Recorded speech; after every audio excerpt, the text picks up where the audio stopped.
Hello बेटा, this is Vinay J chemistry. अब आज हम जो आपको टॉपिक पढ़ाने स्टार्ट करने वाले हैं बेटा, जीओसी जनरल ऑर्गेनिक केमिस्ट्री। बेटा ये one of the most important chapter है आपके 11th और 12th के लिए।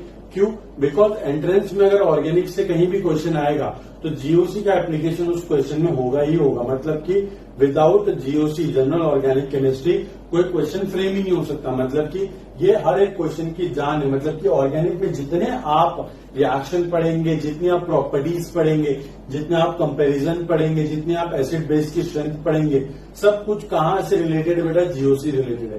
तो हमेशा याद रखना है कि अगर आपको जीओसी आता है तो ऑर्गेनिक आपकी नैया पार हो जाएगी। बट अगर आपको जीओसी नहीं आता तो बेटा ट्रस्ट मी, पूरी ऑर्गेनिक समझने में आपको ऐसा लग रहा है कि चाइनीज मूवी चल रही है और साथ में सबटाइटल भी नहीं दे रखे हैं आपको। ठीक है, तो मेक श्योर कि ये चैप्टर अपने को सबसे ज्यादा स्ट्रांग करना है। और हर साल बेटा यहां से जीओसी में से 8 से 12 नंबर के क्वेश्चन आ जाते हैं बेटा। 8 से 12 नंबर जेई और नीट के अंदर बहुत ज्यादा वेटेज रखता है बेटा। तो मेक श्योर कि यहां से डायरेक्ट जो क्वेश्चन आते हैं वो बिल्कुल गलत नहीं होने चाहिए और बेटा बहुत इजी क्वेश्चन आते हैं। ठीक है, तो हम लोग पहले क्या करते हैं, मेरे एक्सपीरियंस के अकॉर्डिंग मैंने जीओसी को थोड़ा क्लासिफाई कर रखा है, तो जिससे हमारी जीओसी की जो स्टडी है, जो हमारा जो वे है वो पढ़ने का, वो थोड़ा आसान हो जाएगा। ठीक है, तो मैं पहले आपको थोड़ा सा वही फॉर्मल तरीके से बता दूं कि सर कि किस तरीके से हम प्रोसीड करने वाले हैं। उसके बाद जो आज का टॉपिक है इंडक्टिव इफेक्ट, वो मैं आपको पढ़ाऊंगा। और ट्रस्ट में बेटा बहुत एंजॉय करोगे आप। बीच में फनी फनी एग्जाम्पल चलते रहेंगे, जोक भी चलते रहेंगे, तो आपको टेंशन लेने की जरूरत नहीं है।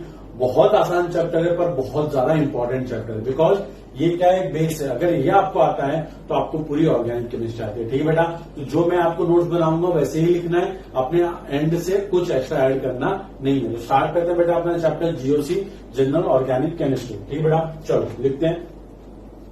पहले जो मैं आपको चार्ट बना रहा हूं वो चार्ट हम बना लेंगे कि हम लोग किस तरीके से पढ़ने वाले। ठीक है बेटा, तो पहले हम लिख लेते हैं यहाँ पहले तरीके से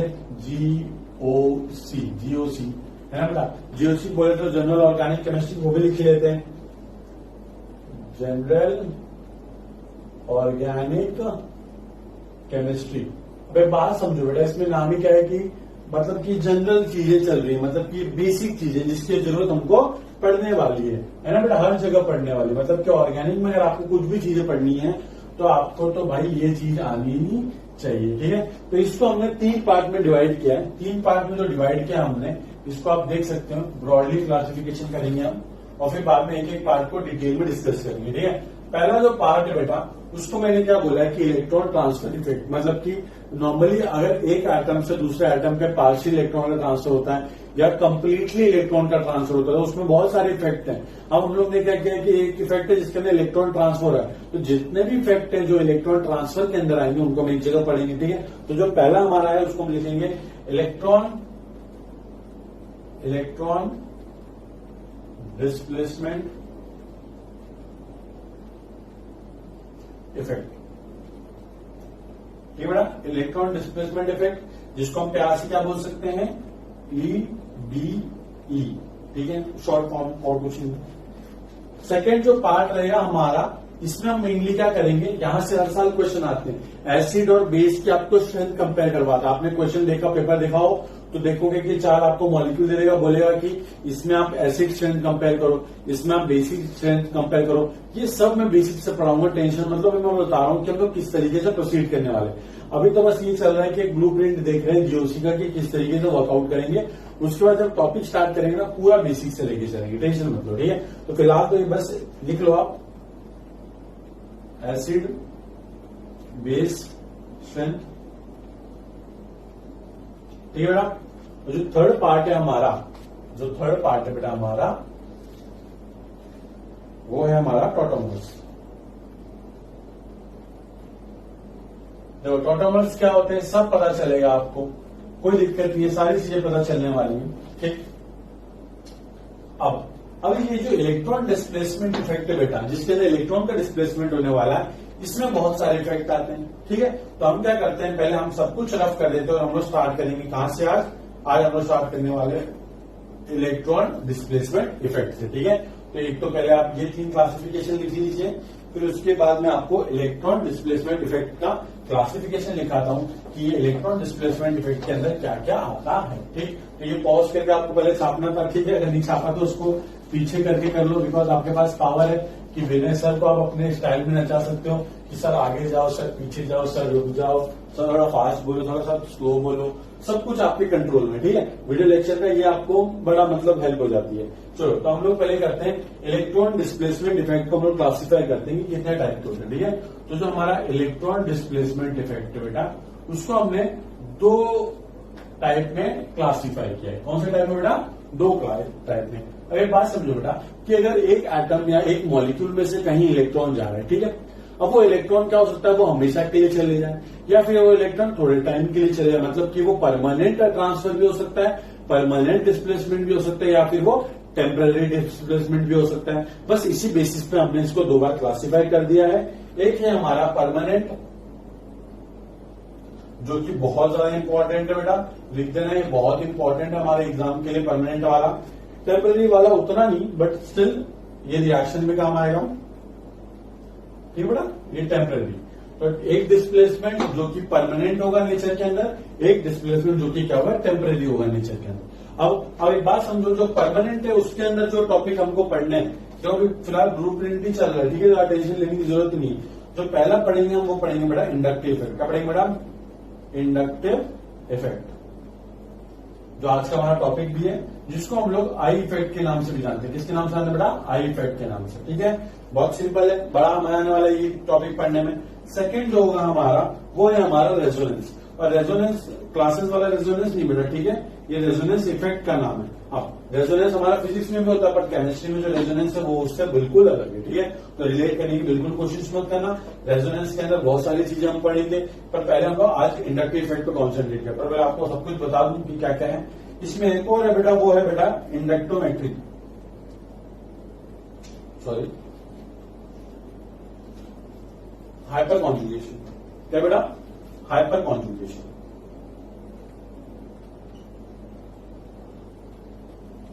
हाइपर कॉन्जुगेशन, ठीक बेटा, जिसको हम एच से भी डिनोट करते हैं या प्लस एच से, जो भी आपको लिखना लिख सकते हो।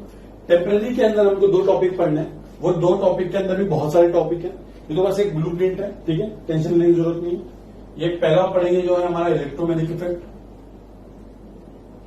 तो ये जो सारे इफेक्ट है ना बेटा, ये सारे इफेक्ट आपको ऑर्गेनिक केमिस्ट्री में आगे प्रोसीड करने में बहुत हेल्प करेंगे। जितनी रिएक्शन पढ़ोगे सबके अंदर कहीं ना कहीं एक न एक जीओसी का आपको टर्म दिख ही जाएगा। बिना जीओसी के कुछ हो ही नहीं सकता ऑर्गेनिक के अंदर।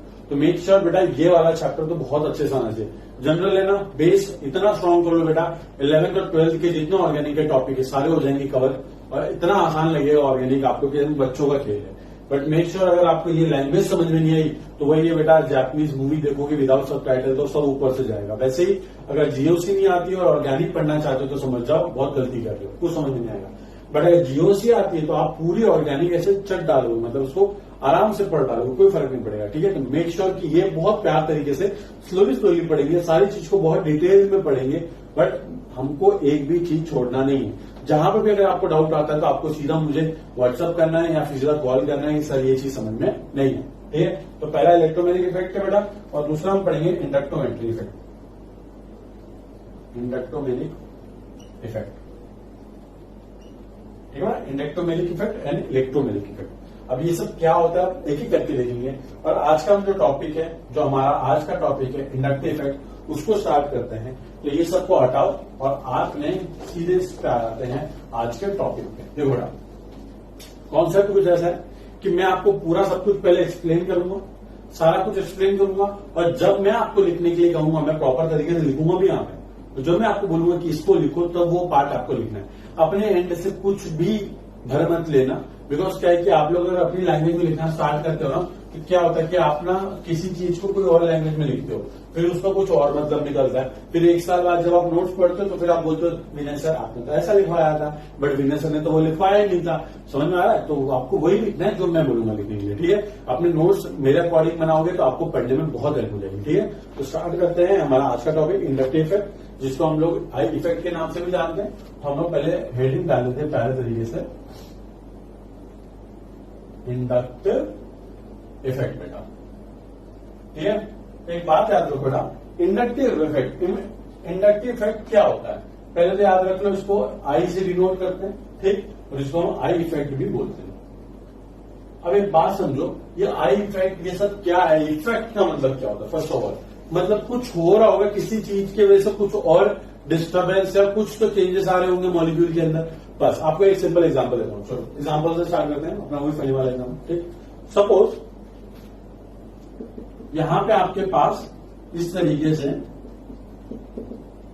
3 बच्चे हैं और तीनों बच्चे आराम से अपने हाथ में कुरकुरे का पैकेट लेके खा रहे थे। तीनों के पास खुद के इंडिविजुअल कुरकुरे के पैकेट्स हैं और वो अपना कुरकुरे एंजॉय कर खा रहे, खाए कुरकुरे खाओ कुरकुरे खाओ कुरकुरे खा लो। ठीक, तो वो कुरकुरे खा रहे थे। ठीक, अब अभी तो कोई दिक्कत ही नहीं, तीनों सेम एज के हैं।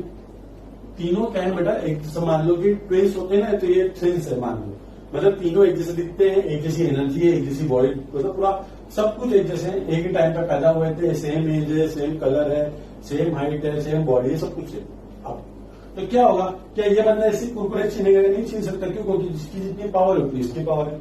इसके पास एक पैकेट कुरकुरे का, इसके पास भी एक पैकेट कुरकुरे का, तो मतलब कि कोई मतलब इनके बीच में कोई वैसी लड़ाई है ही नहीं कि भाई क्यों मैं तेरे से छीनू, चुपचाप तू अपना कुरकुरे खा, मैं अपना खाता हूं। बट क्या हुआ, विनय सर जो कि बुक्कड़ है, आप तो जानते ही हो, विनय सर कहते हैं बच्चों को खाना छीनते हैं, तो विनय सर पहुंच गए यहाँ पे। विनय सर थोड़े से मॉन्स्टर टाइप के दिखा दो इनको, ठीक है, तो ये है हमारे विनय सर। विनय सर थोड़े मॉन्स्टर टाइप के बच्चों को खाना छीनते हैं, बच्चे ने क्या, बच्चों को नाम देता हूं, ये नंबर 1, ये नंबर 2 और ये नंबर 3। अब क्या हुआ, विनय सर के नंबर 3 के पास। ठीक, और ये जो तीनों बच्चे थे बेटा, ये एक बेंच पे बैठ के कुरकुरे खा रहे। ठीक, ये एक बेंच पे बैठ के कुरकुरे खा रहे थे। अब विनय सर क्या गया, विनय सर इसके पास गए नंबर 3 के पास और इसके पैकेट में से कुछ कुरकुरे खुद ने ले लिए। ठीक, विनय सर ने क्या किया, इसके पैकेट में से कुछ कुरकुरे खुद ने ले लिए। अब भाई क्या हुआ बेटा, इसका जो चेहरा जो पहला स्माइली हुआ करता था, अब वो कैसा हो गया, सैड हो गया। अब बेचारा पहला तो खुश था कि भाई मेरा कुरकुरे का पैकेट बस मैं ही खा रहा हूं, पूरा मैं खत्म करूंगा। बट सिंस अब विनय सर जो कि मॉन्स्टर है, उन्होंने 0.3 मतलब कि जो थर्ड वाला बच्चा है उसके पास से कुछ कुरकुरे छीन लिए, तो ये बच्चा क्या हो जाएगा, सैड हो जाएगा। और ये बच्चा क्या हो जाएगा, ये कुरकुरे डेफिशिएंट हो जाएगा, मतलब कि इसके पास कुरकुरे की क्या हो जाएगी, कमी हो जाएगी, डेफिशिएंसी हो जाएगी। अब सिंस ये विनय सर से तो छीन नहीं सकते क्योंकि विनय सर तो मॉन्स्टर है, ये क्या सोचता है कि यार देख, ये जो साइड वाला है ना, ये भी मेरा भाई लगता है और मेरे पास में बैठा है। अब ये मेरे पास में बैठा है और मेरे पास क्या हो गया, कुरकुरे कम हो गए, तो ये क्या करेगा, ये अपना हाथ इसके कुरकुरे के पैकेट में डालेगा और यहां से कुछ कुरकुरे अपने पास ले लेगा। पहले सब कुछ ठीक था, बट विजय सर कहने से देख रहे हो क्या क्या चेंजेस आ गए जिंदगी में। तो बेटा जो पहले एकदम हैप्पी हैप्पी हुआ करता था वो कैसा हो गया, सैडी सैडी हो गया।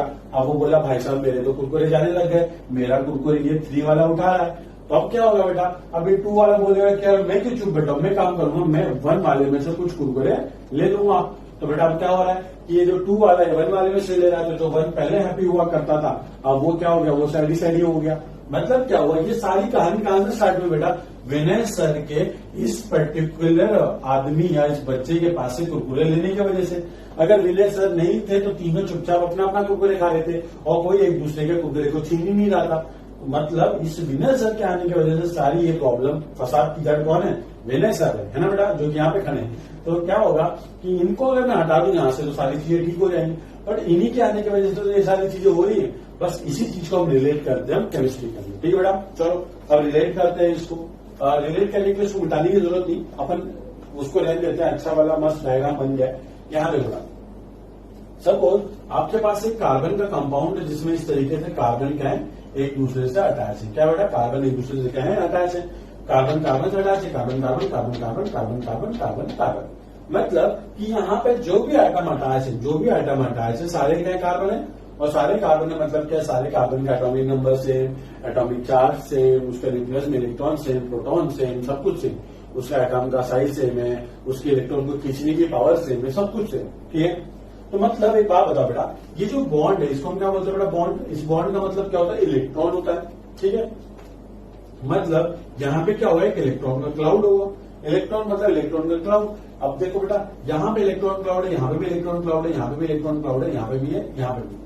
बट कोई भी कार्बन, एक बात बताओ मुझे, क्या ये वाला कार्बन इस वाले कार्बन से थोड़ा सा इलेक्ट्रॉन क्लाउड खींचेगा क्या, नहीं खींचेगा। क्यों, बिकॉज ये कार्बन और ये दोनों क्या है, कार्बन कार्बन, दोनों की पावर कैसे है। मतलब देखो बेटा, पहले क्या था, दोनों का कंडीशन सेम थे, दोनों खुश थे, तो ये चुपचाप अपना कुरकुरे खा रहा था, ये अपना खा रहा था। क्या ये इसका कुरकुरे छीन रहा था क्या, नहीं।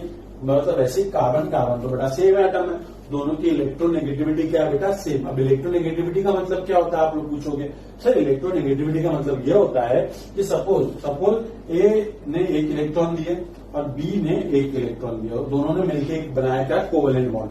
मतलब ए ने एक इलेक्ट्रॉन शेयर किया, बी ने एक इलेक्ट्रॉन शेयर किया और दोनों ने एक बॉन्ड बनाया, जिसको हम क्या बोलते हैं बेटा, कोवेलेंट बॉन्ड। कोवेलेंट बॉन्ड बना बेटा, ठीक है। अब ये कोवेलेंट बॉन्ड में देखो बेटा, एक इलेक्ट्रॉन ए का है, एक इलेक्ट्रॉन बी का है, ठीक है बेटा। अब अगर ए और बी दोनों का नेचर क्या है, सेम है, दोनों का नेचर क्या है, सेम है, तो ये जो इलेक्ट्रॉन की डेंसिटी है ये दोनों से क्या होगी, इक्वल डिस्टेंस पे होगी।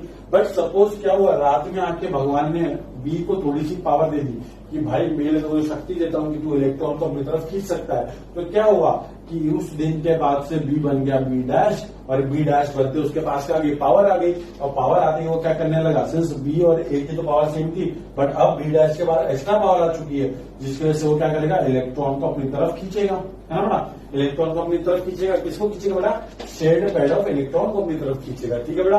अब वो इलेक्ट्रॉन को अपने पास खींचेगा तो बेटा बी के पास थोड़े से इलेक्ट्रॉन क्या हो जाएंगे, इलेक्ट्रॉन की थोड़ी सी डेंसिटी ज्यादा होगी, इलेक्ट्रॉन ज्यादा नहीं होंगे, इलेक्ट्रॉन की थोड़ी सी डेंसिटी इस लाइक की। और कैसे बताऊं, सपोज अपने पास ये अमूल लस्सी का डब्बा, ठीक है, ये यहाँ पे रखा हुआ है और वहां पे भी एक बंदा है, ये हम दोनों से क्या है, सेम डिस्टेंस पे। बट सिंस अगर सपोज मेरी पावर क्या हो जाती है ज्यादा, ठीक, अगर मेरी पावर ज्यादा होती है तो मैं क्या करूंगा, इस डब्बे को थोड़ा सा अपनी तरफ खींचूंगा, जिसके पास क्या मतलब कि ये सपोज इलेक्ट्रॉन, तो इसकी डेंसिटी मेरी तरफ क्या हो रही है, बढ़ रही है। इतना सिंपल सा ये मतलब है, ठीक है। मैंने ये लस्सी का पूरा डब्बा उठा के खुद घर पे लेके नहीं चलेगा, मैं क्या कर रहा हूँ, सिंपली इसको अपनी तरफ थोड़ा खींच रहा हूँ ताकि क्या लगे मुझे, हाँ कि मेरे पास लस्सी का पैकेट ज्यादा है, ऐसा ना, काइंड ऑफ दैट, ठीक है। तो ऐसे क्या कर रहा है, बी क्या कर रहा है, थोड़े से इलेक्ट्रॉन अपनी तरफ पुश कर रहा है। अब थोड़े से इलेक्ट्रॉन उसने अपनी तरफ पुश किए तो बी के पास थोड़े से इलेक्ट्रॉन बढ़ गए, तो थोड़े से इलेक्ट्रॉन बढ़ने से इस पर लगेगा delta negative charge. Negative charge क्यों बेटा, क्योंकि इलेक्ट्रॉन पे कैसा चार्ज होता है, नेगेटिव चार्ज। जैसे ही वो अपनी तरफ खींचेगा इलेक्ट्रॉन को तो उस पर कैसा चार्ज आ जाएगा, नेगेटिव चार्ज। पर कैसा, डेल्टा। डेल्टा क्यों, बिकॉज पार्शियल, मतलब कि सिर्फ थोड़ी सी इलेक्ट्रॉन डेंसिटी बढ़ी है।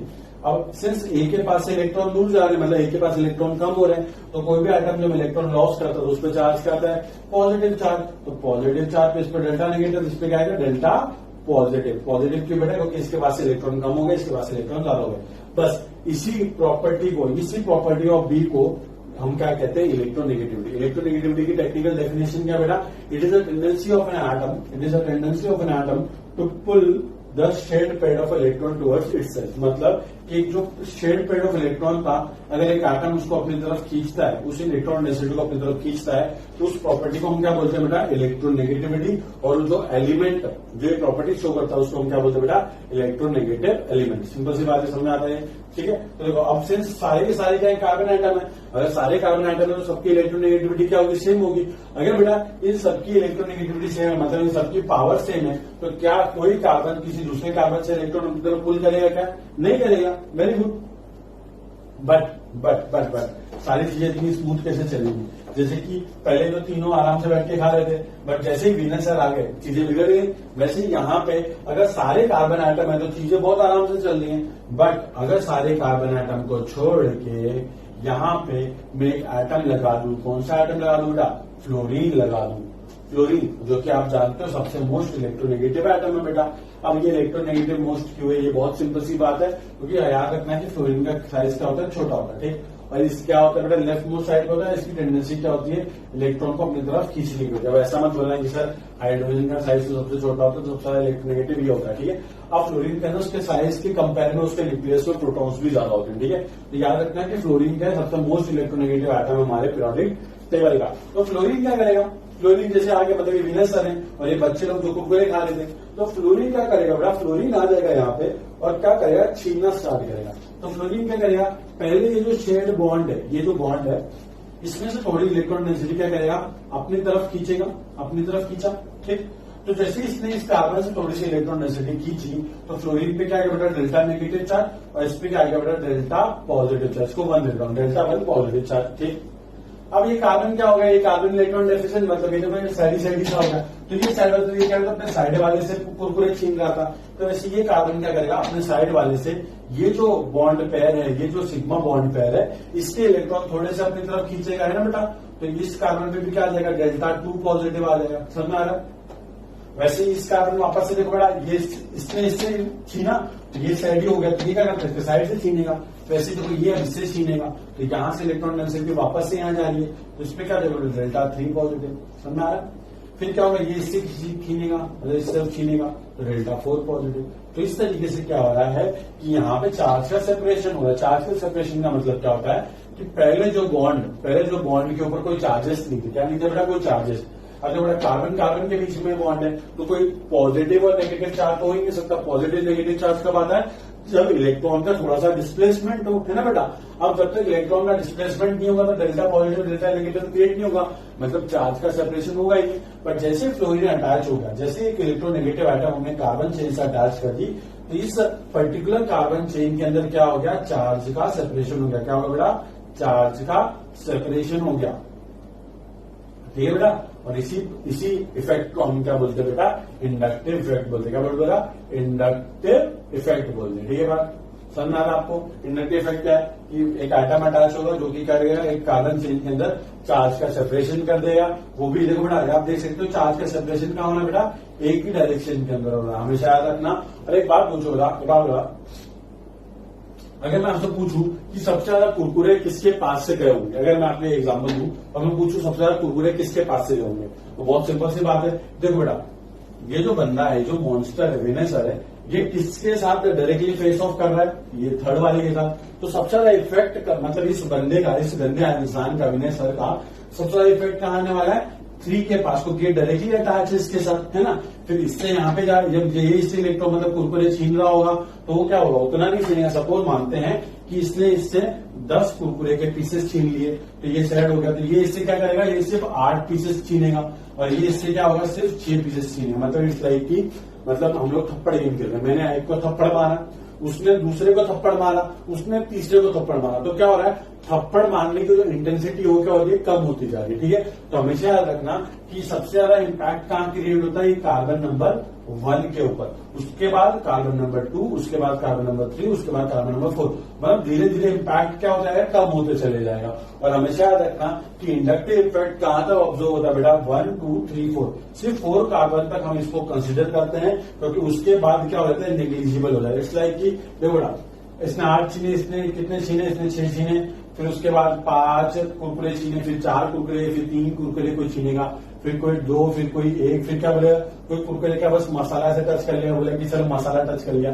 तो मतलब क्या हो रहा है कि जो टेंडेंसी है कुरकुरे को छीनने की, वो क्या होती जा रही है, कम होती जा रही है ना बेटा। वैसे ही कार्बन की अपने साइड वाले कार्बन से इलेक्ट्रॉन को खींचने की टेंडेंसी क्या हो जाएगी, कम होती जाएगी। तो हमेशा याद रखना कि इंडक्टिव इफेक्ट कहां तक ऑब्जर्व होता है, 4 कार्बन तक ऑब्जर्व होता है, 1, 2, 3, 4। उसके बाद होता तो है बट वो नेग्लिजिबल होता है, तो उसको हम कंसिडर करते हैं नहीं है। तो ये हमारा इंडक्टिव इफेक्ट का।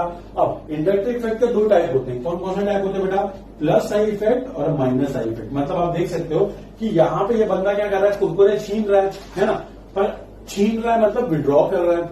वैसे ही यहाँ पे आप देखो, ये फ्लोरीन यहाँ इस पूरे सिस्टम में से इलेक्ट्रॉन क्या कर रहा है, अपनी तरफ विड्रॉ कर रहा है। तो विड्रॉ कर रहा है मतलब अपनी तरफ ले रहा है, तो इसी इफेक्ट को हम बोलते हैं माइनस आई इफेक्ट। क्या बोलते हैं, माइनस आई।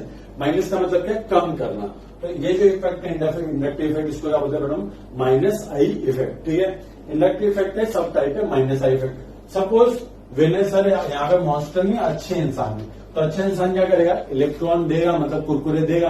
तो इसने अच्छे इंसान ने इसको 10 पैकेट कुरकुरे के और दे दिए, बट ये पागल हो गया, बोला 10 पैकेट का मैं क्या करूंगा, तो ये क्या करेगा, थोड़े से पैकेट यहाँ पे ट्रांसफर करेगा। सपोज 8 पैकेट यहाँ पे ट्रांसफर कर दिए, ये और यहाँ पे ट्रांसफर करेगा। तो सेम काम हो रहा है, जो पहले वाले केस में ये बंदा कुरकुरे छीन रहा था, अब वो कुरकुरे दे रहा है। वैसे ही क्या होता है बेटा, सपोज कोई आइटम अगर सिस्टम से इलेक्ट्रॉन विड्रॉ कर रहा है तो माइनस आई इफेक्ट, और कोई ऐसा आइटम है, ग्रुप ऑफ आइटम जो सिस्टम के अंदर क्या कर रहा हो, इलेक्ट्रॉन को दे रहा हो, तो उसको हम क्या बोलते हैं बेटा, प्लस आई इफेक्ट। तो दोनों हम लोग लिखेंगे, पढ़ेंगे भी, पर आज मैंने आपको जनरल व्यू दिया है कि इंडक्टिव इफेक्ट क्या होता है, ठीक है। इतना समझ में आ गया। अभी कुछ नोट नहीं करना, 1 सेकंड में आप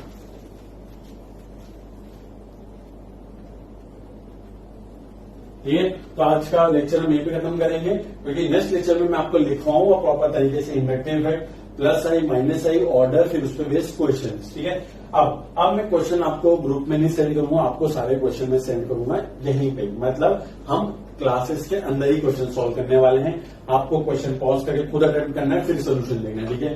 तो मेक श्योर आप इसको अच्छे से करेंगे, ठीक है बेटा। अब एक बात बड़ा याद रखना, इंडक्टिव इफेक्ट बहुत सिंपल है। कार्बन जो पहले सेम इलेक्ट्रोनेगेटिविटी है सबकी, तो यहाँ पे चार्ज का सेपरेशन नहीं हुआ, पर जैसे ही मैंने एक इलेक्ट्रोनेगेटिव आइटम लगाया तो उसने क्या किया, इस कार्बन के पास इलेक्ट्रॉन डेंसिटी विड्रॉ की, तो ये इलेक्ट्रॉन डेफिशिएंट हो गया, तो इसने फिर इससे विड्रॉ की, फिर ये डेफिशिएंट हो गया तो इसने इससे विड्रॉ की, फिर इसने इससे विड्रॉ कर ली। तो इस तरीके से चलता रहता है और ये इफेक्टिव कहां तक रहता है, सिर्फ 4 कार्बन तक इफेक्टिव रहता है। उसके बाद ये इफेक्टिव क्या होता है, वैनिश हो जाता है, मतलब कि नेग्लिजिबल होता है, तो कंसिडर करते नहीं है। थोड़ा समराइज करते हैं, फिर उसके बाद लिखना स्टार्ट करेंगे इंडक्टिव इफेक्ट के बारे में, उसके जो पॉइंट्स है, जो इंपॉर्टेंट पॉइंट्स वो लिखेंगे। फिर देखेंगे कि इंडक्टिव इफेक्ट से किस तरीके से क्वेश्चन पूछे जाते हैं हमारे एग्जाम में से। ठीक है, चलो तो पहले आपको मैं समराइज कर दूं। पहले हमने क्या बोला था कि यार कार्बन की अगर नॉर्मल चेन है हमारे पास, जिसमें सारे एटम अगर कार्बन है, तो यहाँ पे चार्ज का सेपरेशन होगा नहीं, मतलब कि डेल्टा पॉजिटिव और डेल्टा नेगेटिव क्रिएट नहीं होगा। बट अगर सपोज मैं क्या करूं, मैं एक कार्बन के साइड में एक फ्लोरीन आइटम लगा दूं, जो कि फ्लोरीन क्या होता है, एक बेटा एक इलेक्ट्रोनेगेटिव आइटम होता है, तो ये क्या करता है, ये इसके पास से इलेक्ट्रॉन खींचता है अपने पास और यहाँ पे डेल्टा 1 पॉजिटिव आ जाता है। फिर ये कार्बन इसके पास से खींचता है, यहाँ डेल्टा 2 पॉजिटिव, फिर ये कार्बन इसके पास से खींचता है, इसके पास डेल्टा 3 पॉजिटिव, और इसी तरीके से कार्बन चलता रहता है डेल्टा 4 पॉजिटिव। हमने डिस्कस किया था कि देखो ये पोलराइजेशन है, ये जो चार्ज का सेपरेशन हो रहा है, जो पोलराइजेशन हो रहा है बेटा, ये कहाँ हो रहा है बेटा, देखो सबके सब एक ही डायरेक्शन में हो रहा है। ठीक है बेटा, तो अब ये बात क्या हमने बोली थी कि ये 4th कार्बन तक ही होता है ना बेटा। उसके बाद क्या होता है, ये इसको हम नेग्लिजिबल मान लेते हैं, बिकॉज देखो बेटा इलेक्ट्रॉन जैसे जैसे वो अपनी तरफ खींचते जाएंगे, वैसे वैसे इलेक्ट्रॉन को खींचने की टेंडेंसी क्या होती जाएगी, कम होती जाएगी। अगर मैं आपको पूछूं कि सबसे ज्यादा इंडक्टिव इफेक्ट का इफेक्ट कहाँ पे दिखेगा, मतलब कि जो सारा पूरा एक कार्यक्रम हो रहा है, सबसे ज्यादा इफेक्ट कहाँ दिखने वाला है, ये कार्बन नंबर 1 पे। क्यों बेटा, बिकॉज ये वाला कार्बन जो है हमारा, ये फ्लोरीन से क्या डायरेक्टली अटैच है, तो सबसे ज्यादा इलेक्ट्रॉन की डेफिशिएंसी कहाँ पे क्रिएट होने वाली है बेटा, कार्बन नंबर 1 के पास। क्यों, क्योंकि धमाका तो यहीं पे हो रहा है ना, फ्लोरीन तो इससे अटैच है डायरेक्टली, तो सबसे ज्यादा इम्पैक्ट किस पे क्रिएट होगा, कार्बन नंबर 1 पे। मतलब कि सबसे ज्यादा इलेक्ट्रॉन की डेफिशिएंसी, मतलब कि डेल्टा पॉजिटिव चार्ज कहां पे होगा बेटा, कार्बन नंबर 1 पे। फिर डेल्टा पॉजिटिव का जो मैग्नीट्यूड होगा वो धीरे धीरे कम होते जाएगा, और कार्बन नंबर 4 के बाद तो हम उसको क्या मान लेते हैं, नेग्लिजिबल मान लेते हैं। ठीक है, अब एक बात समझना, जो मैंने आपको एग्जाम्पल बताया था उसमें क्या बोला था मैंने कि विनेसर गंदे इंसान वो क्या करें, कुरकुरे छीन रहे। तो मुझे एक बात बताओ, क्या कुरकुरे अगर मैं छीन लूंगा तो क्या मैं वो कुरकुरे वापस से देने वाला बच्चों को, नहीं। अगर मैंने एक बार कुरकुरे छीन लिया मतलब छीन लिया। वैसे बेटा अगर यहाँ पे अगर एक बार इलेक्ट्रॉन इसने अपनी तरफ खींच लिया, मतलब खींच ही लिया, मतलब कि यहाँ पे चार्ज का सेपरेशन हो चुका है, और ये चार्ज का सेपरेशन क्या होगा बेटा, परमानेंट होगा। क्या होगा बेटा, परमानेंट। इसलिए हमेशा याद रखना कि जो इंडक्टिव इफेक्ट होता है इसको हम क्या बोलते हैं बेटा, परमानेंट इफेक्ट बोलते हैं। परमानेंट इफेक्ट का मतलब क्या है कि इलेक्ट्रॉन का ट्रांसफर हो चुका है, transfer in the sense displacement हो गया। ठीक है, यहां से इलेक्ट्रॉन उठ के यहाँ पे नहीं है, सिर्फ इलेक्ट्रॉन थोड़ा सा क्या होगा, डिस्प्लेस। मैंने आपको बताया लस्सी वाला एग्जाम्पल, लस्सी यहाँ पे तो मैं क्या करूंगा, थोड़ी सी लस्सी को अपनी तरफ डिस्प्लेस करूंगा। वैसे इलेक्ट्रॉन यहाँ पे है तो इलेक्ट्रॉन डेंसिटी थोड़ी कहां चलेगी, फ्लोरीन की तरफ चली जाएगी। बेटा इसी तरीके से यहाँ पे इस तरीके से होने वाला है। तो अभी हम लोग लिखना स्टार्ट करते हैं बेटा। ठीक है, तो पहले हम हेडिंग क्या डालेंगे, इंडक्टिव इफेक्ट, फिर डेफिनेशन लिखेंगे उसी सबसे पहले। इंडक्टिव इफेक्ट बेटा, ठीक, इंडक्टिव इफेक्ट। अब पहले हम लोग लिख लेते हैं कि it is also known as I effect. बेटा लिख लो, बहुत कॉमन सी चीज है। It is also known as क्या बेटा, आई इफेक्ट भी बोलते हैं हम इसको, है ना बेटा। साथ में अब डेफिनेशन लिखेंगे बेटा। डेफिनेशन बहुत सिंपल है, बहुत सिंपल है। Permanent polarization in a molecule in a particular direction is known as inductive. बहुत सिंपल, मतलब परमानेंट होना चाहिए, पोलराइजेशन होगा, पोलराइजेशन होगा पर कैसा होगा, परमानेंट, हमेशा के लिए होगा। और जो पोलराइजेशन होगा बेटा वो कहां होगा बेटा, एक ही डायरेक्शन में, या फिर हम बोल सकते हैं चार्ज का सेपरेशन भी बोल सकते, कोई दिक्कत नहीं। चार्ज का सेपरेशन बोल दो, पोलराइजेशन बोल दो, बात एक ही है। चार्ज का सेपरेशन मतलब क्या होगा, देखो डेल्टा पॉजिटिव, इस पे क्या होगा डेल्टा नेगेटिव। तो इस तरीके से पॉजिटिव और नेगेटिव चार्ज जब सेपरेट हो जाते हैं उसी को हम क्या बोलते हैं बेटा, चार्ज का सेपरेशन। ठीक है, तो डेफिनेशन हम लिखेंगे बेटा, डेफिनेशन हम लिखेंगे, it is a permanent polarisation of, it is permanent polarization of electron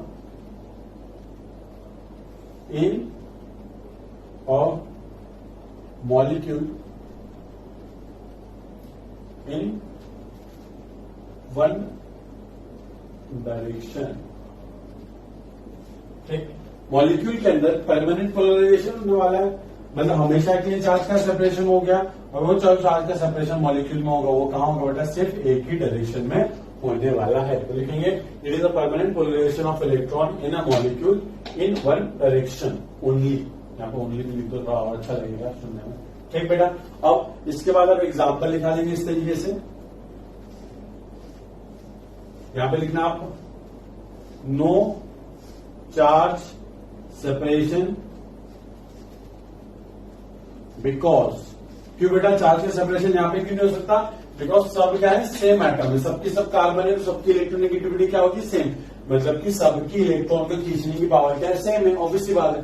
मतलब यहाँ पे विनय सर खड़े हैं, वहां पे विनय सर खड़े हैं, और दोनों क्या कर रहे हैं बेटा, टग ऑफ वॉर कर रहे हैं। तो बताओ क्या रस्सी यहाँ वहां थोड़ी भी बढ़ेगी क्या, नहीं, एक जगह पे स्टेशनरी रहेगी, क्यों, बिकॉज दोनों की एनर्जी क्या है, सेम। बट वहां पे सपोज उजय सर खड़े, तो क्या कहा, उजय सर तो आराम से मुझे खींच के ले जाएंगे, क्यों, क्योंकि उनकी एनर्जी ज्यादा है। बस वैसे ही अगर सारे आइटम सेम है तो उनकी इलेक्ट्रोनेगेटिविटी सेम होती है, तो वहां पे चार्ज का सेपरेशन नहीं हो सकता। No charge separation because of same electronegativity of carbon atom. देखो मैं शॉर्ट फॉर्म लिखता हूं चलेगा, बट आप यहाँ पे इलेक्ट्रोनेगेटिविटी लिखेंगे, ठीक है, क्यों, क्योंकि बाद में आप भूल जाओगे। But suppose, but if a more electronegative atom is attached to carbon, let me कि but if more electronegative atom like fluorine is attached to carbon chain,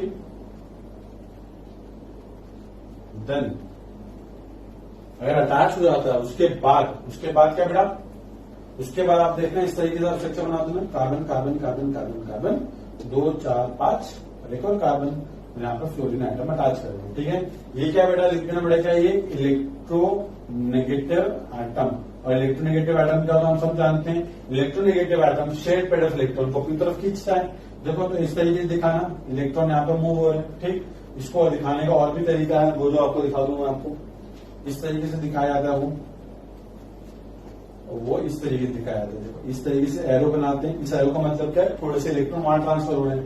अब यहाँ पे इलेक्ट्रॉन ज्यादा आ गया तो डेल्टा नेगेटिव, इस पे क्या जाएगा, डेल्टा 1 पॉजिटिव चार्ज, सिंपल सी बात। अब ये कार्बन इलेक्ट्रॉन डेफिशिएंट, तो इससे खींचेगा, तो इसको देखो बड़ा ऐसे देखो, ये यहाँ पे 3 एरो दिखाया, यहाँ पे 4 दिखा दो, फिर यहाँ पे क्या करेंगे हम, बस 3 एरो दिखाएंगे, इस पे क्या आ जाएगा, इस पे आएगा डेल्टा 2 पॉजिटिव आ जाएगा, ठीक है बेटा। फिर ये वाला कार्बन इस वाले से खींचेगा, है ना, तो इस पर आ जाएगा डेल्टा 3 पॉजिटिव, और ये वाला इससे खींचेगा तो डेल्टा 4 पॉजिटिव, ठीक है बेटा। अब हमेशा याद रखना कि ये कहां तक ऑब्जर्व होता है, 4 कार्बन तक ऑब्जर्व होगा, और 5वें कार्बन से उसको नेग्लिजिबल कंसीडर कर लेते हैं, ठीक है। तो आप यहाँ पे दिखा दो वैसे तो डेल्टा 5 पॉजिटिव, वो पॉइंट हम लिखने वाले वैसे भी डेल्टा 6 पॉजिटिव। तो इस तरीके से आप दिखा सकते हो कि हल्का सा छोटा छोटा एरो बना दो, छोटू सा एरो, मतलब थोड़ा सा इलेक्ट्रॉन का डिस्प्लेसमेंट हो रहा है, ये हम इस तरीके से बना देंगे, ठीक है। और लिख देंगे कि क्या, यहाँ पे इस तरीके से आप ये एरो बना के लिख देना, चार्ज सेपरेशन इन वन डायरेक्शन ओनली। बेटा आपको जो से नोट्स बनाने में एज इट इज वहां पे लिख रहा हूं, ठीक है, तो आपको यही छापना है, अपने तरफ से कुछ और छापना नहीं, ठीक। चार्ज सेपरेशन इन वन डायरेक्शन ओनली लिख दे बेटा, ठीक है। अब हम लोग कुछ इंपॉर्टेंट पॉइंट्स लिखते हैं इंडक्टिव इफेक्ट के बारे में, ठीक।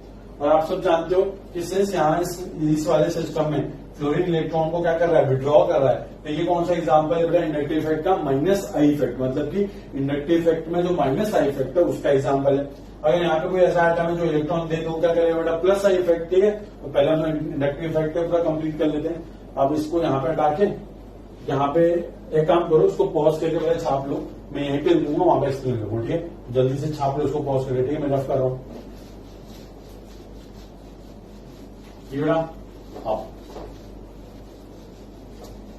अब आपको लिखने की सब important points related to inductive effect, ठीक है। हम लोग प्लस आई माइनस आई भी नहीं लिख रहे, हम लोग सिर्फ इंडक्टिव इफेक्ट के बारे में लिख रहे हैं इन जनरल, ठीक है। तो characteristics of inductive effect, characteristics of inductive effect, जो इंपॉर्टेंट पॉइंट हमने डिस्कस किए थे वही हम लोग यहां पे लिखने वाले हैं। पहला point, this effect is transferred continuously. Transferred continuously का मतलब समझो बेटा, देखो ये इससे इलेक्ट्रॉन छीनेगा, फिर ये इससे छीनेगा, ये इससे छीनेगा, फिर इलेक्ट्रॉन ये, फिर इससे इलेक्ट्रॉन छीनेगा, फिर ये इसके साइड वाले से। ऐसा तो नहीं हो रहा कि इसने इससे इलेक्ट्रॉन छीने तो ये वाला कार्बन डायरेक्टली इससे इलेक्ट्रॉन छीने, नहीं ना, ये कंटिन्यूअस एक फ्लो में एक दूसरे से छीनने वाले। तो ये इफेक्ट क्या है बेटा, लिखना आपको, this effect is transferred continuously, मतलब कि ये इसका इफेक्ट इस पे आएगा, इसका इफेक्ट इस पे, इसका इफेक्ट इस पे, इसका इफेक्ट इस पे, कंटिन्यूअसली, एक भी एटम को छोड़ेंगे नहीं बीच में, ये कंटिन्यूअसली ट्रेवल करता है। इसका हम लिखेंगे कि this effect is transferred continuously. समझ में आ गया बड़ा पॉइंट। अब सेकेंड हम लिखेंगे, this effect is distance dependent. Distance dependent का मतलब क्या बेटा, एक बात बताओ मुझे, ये जो फ्लोरीन जितने इलेक्ट्रॉन इस कार्बन के पास से छीन रहा है, क्या उतना ही इलेक्ट्रॉन ये वाला कार्बन इससे छीनेगा कि नहीं ना? दोनों का अमाउंट डिफरेंट होने वाला है। जैसे कि हमने जो एग्जाम्पल बनाया था उसमें हमने बच्चे बनाए थे 1, 2, 3 और विनय सर यहाँ पे थे। तो विनय सर 3 के पास से जो मतलब जो कुरकुरे छीन रहे थे, तो वही जो 2 के पास से, जब ये जो 2 वाला बच्चा है जब वो 1 के पास से कुरकुरे छीनेगा, क्या वो दोनों का अमाउंट सेम होगा? नहीं। मैंने क्या बोला था कि जो इंटेंसिटी होती है इफेक्ट की वो कम होती जाती है। तो इसका मतलब क्या है, जैसे जैसे आप यहां से इधर जाओगे, मतलब दूर जाते जाओगे फ्लोरीन से, वैसे वैसे इंडक्टिव इफेक्ट का जो इफेक्ट है वो क्या होते जाएगा, कम होते जाएगा। क्यों? क्योंकि हम इस फ्लोरीन से क्या हो रहे हैं, दूर जा रहे हैं। तो अगर आपको कोई पूछे कि इंडक्टिव इफेक्ट का सबसे ज्यादा इफेक्ट कहां पे ऑब्जर्व होता है, सबसे ज्यादा इफेक्ट होता है ऑब्जर्व बेटा कार्बन। मतलब कि सिंपल सी लैंग्वेज में बेटा, कि अगर एक बस है, ठीक है, बस में एक ड्राइवर आगे होता है और पीछे वाली सीट पे कोई बैठा हुआ है। अगर ट्रक, जो बस है वो किसी ट्रक के साथ कोलाइड करती है, तो सबसे ज्यादा इफेक्ट कहां पे ऑब्जर्व होगा बेटा, आगे वाली सीट पे, जो ड्राइवर वाली सीट है।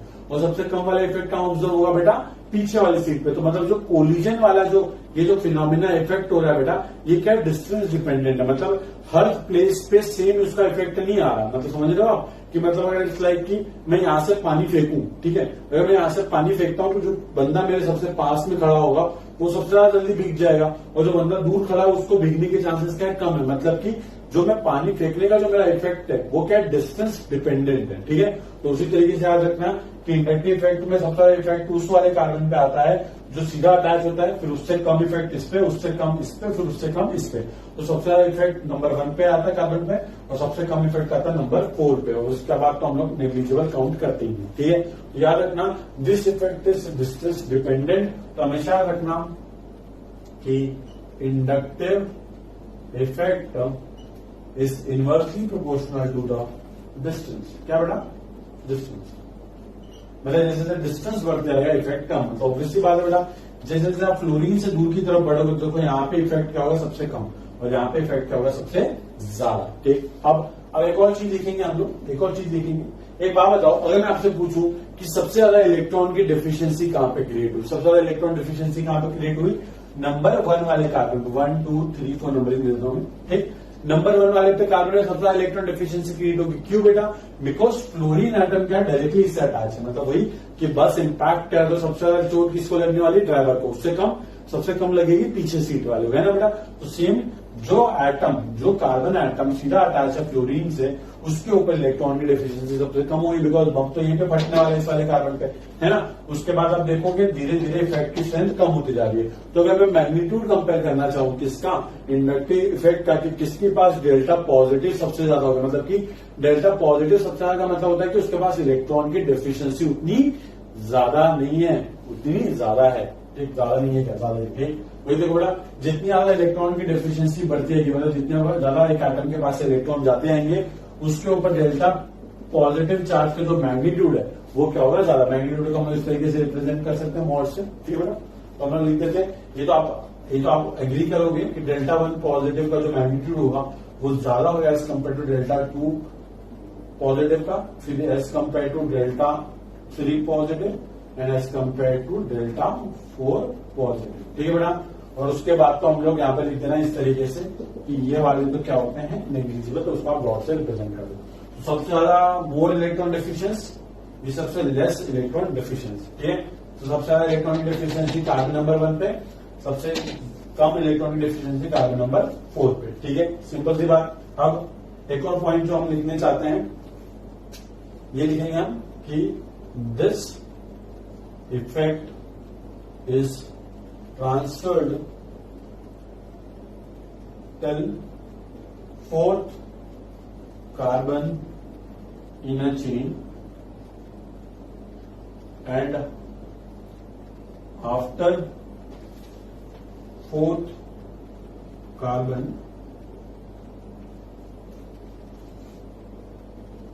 inductive effect is negligible.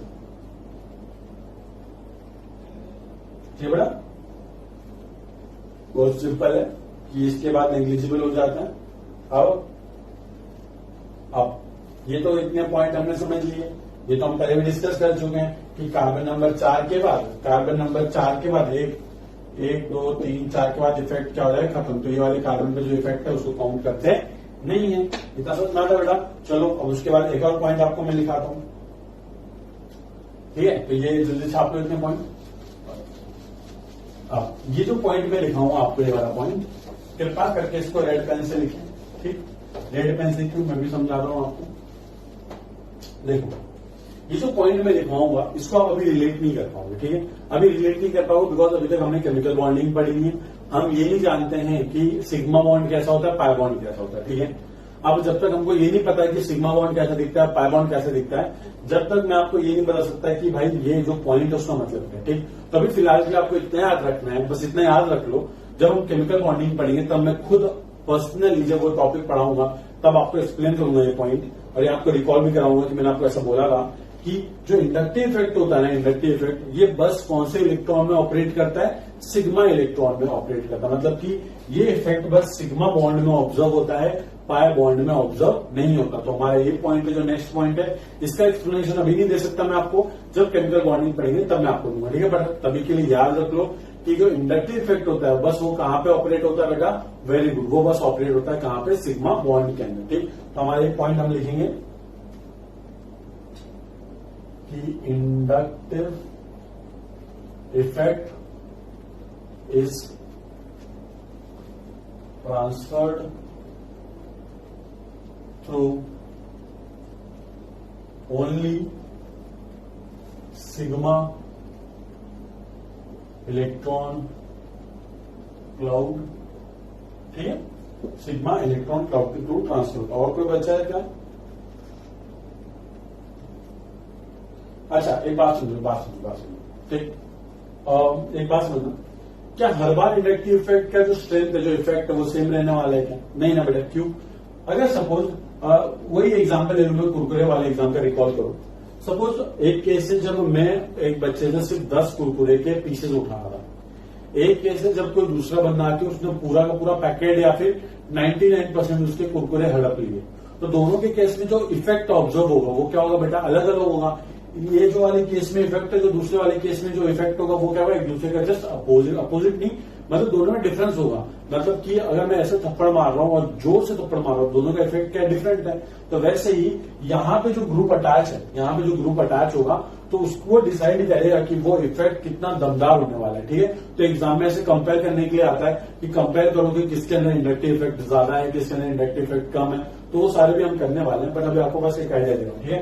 और एक चीज याद रखना, देखो यहाँ पे ये जो ग्रुप अटैच है इसकी टेंडेंसी क्या बेटा, इलेक्ट्रॉन विड्रॉइंग ग्रुप है। ये इलेक्ट्रॉन का क्या कर रहा है बेटा, अपने मतलब पुल कर रहा है। अब जो हमने एग्जांपल लिखा था ना, यहाँ पे सेम ऐसा एग्जांपल लिखा था, तो वहां पे फ्लोरीन के आगे आप एक चीज लिखोगे EWG। EWG का मतलब क्या होता है, इलेक्ट्रॉन विड्रॉइंग ग्रुप। वो ग्रुप्स क्या करते हैं, इलेक्ट्रॉन को विड्रॉ करते हैं सिस्टम में। देखो बेटा, अब सिंस ये जो ग्रुप है इसकी टेंडेंसी क्या है, इसका नेचर कैसा है, इलेक्ट्रॉन को विड्रॉ करना।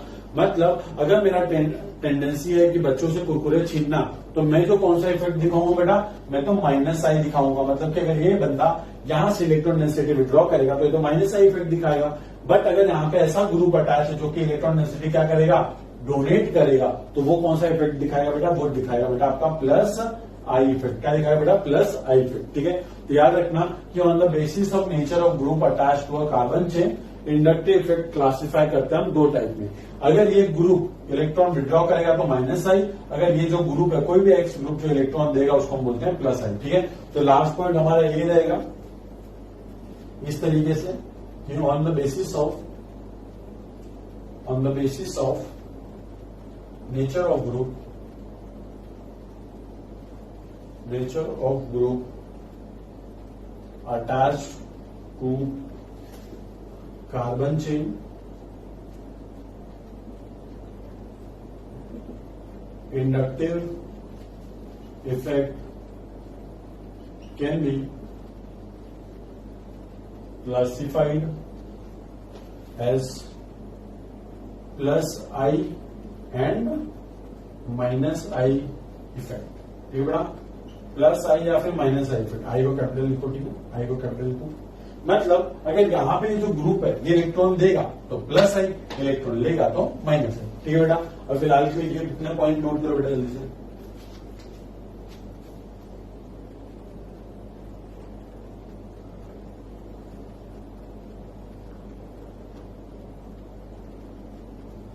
चलो अब मैं आपको प्लस आई और माइनस आई के दोनों के एग्जांपल दिखा देता हूँ, फिर आज का लेक्चर अपन कंप्लीट करेंगे। देखो उसके बाद फिर हम एक सीरीज पढ़ेंगे कि किसकी इलेक्ट्रॉन को विड्रॉ करने की कितनी पावर होती है। ठीक है, और वो सीरीज याद करने का मैं आपको ट्रिक भी दिखाऊंगा। ठीक है, तो हम लोग इस तरीके से आप लोग लिख लेंगे। पहला हम लिखेंगे minus I effect. Minus I effect एक सा एग्जाम्पल हम लोग पढ़ चुके हैं ये वाला, तो आप सेम एग्जाम्पल लिख दो इस तरीके से। ये कार्बन है हमारे पास, हमें फ्लोरीन है जो कि क्या बेटा इलेक्ट्रॉन विड्रॉइंग ग्रुप है। तो क्या हो गया, delta negative, delta 1 positive, delta 2 positive, delta 3 positive, delta 4 positive, delta 5 positive. ठीक है, तो सिर्फ ये क्या कर रहा है बेटा, इलेक्ट्रॉन विड्रॉ कर रहा है। तो देखो इलेक्ट्रॉन इस तरीके से जा रहे हैं इसके पास, तो इलेक्ट्रॉन इस तरीके से जा रहे हैं, तो बेटा इसका इफेक्ट को क्या बोलेंगे हम, माइनस आई इफेक्ट। ठीक है, माइनस आई इफेक्ट हम जानते हैं कि अगर वो कार्बन चेन में से इलेक्ट्रॉन को विड्रॉ करेगा, अपनी तरफ लेगा, मतलब यहां से इलेक्ट्रॉन कम कर देगा, तो उसको क्या बोलेगा, माइनस आई। ठीक, और सेकेंड जो इफेक्ट है उसमें क्या हो रहा है बेटा, ये जो ग्रुप होगा वो इलेक्ट्रॉन देगा, लेगा नहीं, इलेक्ट्रॉन देगा। तो जब दूसरा लग देना आप प्लस आई इफेक्ट, दूसरा जो लिखेंगे हम प्लस आई इफेक्ट। और देखो बेटा बहुत सिंपल है, देखो suppose carbon carbon carbon carbon carbon carbon, ठीक, यहाँ पे ग्रुप अटैच है ओ नेगेटिव इस तरीके से। ये यहाँ पे देखो इस तरीके से जो डॉट्स है ना, ये क्या होते हैं, लोन पेयर्स होते हैं।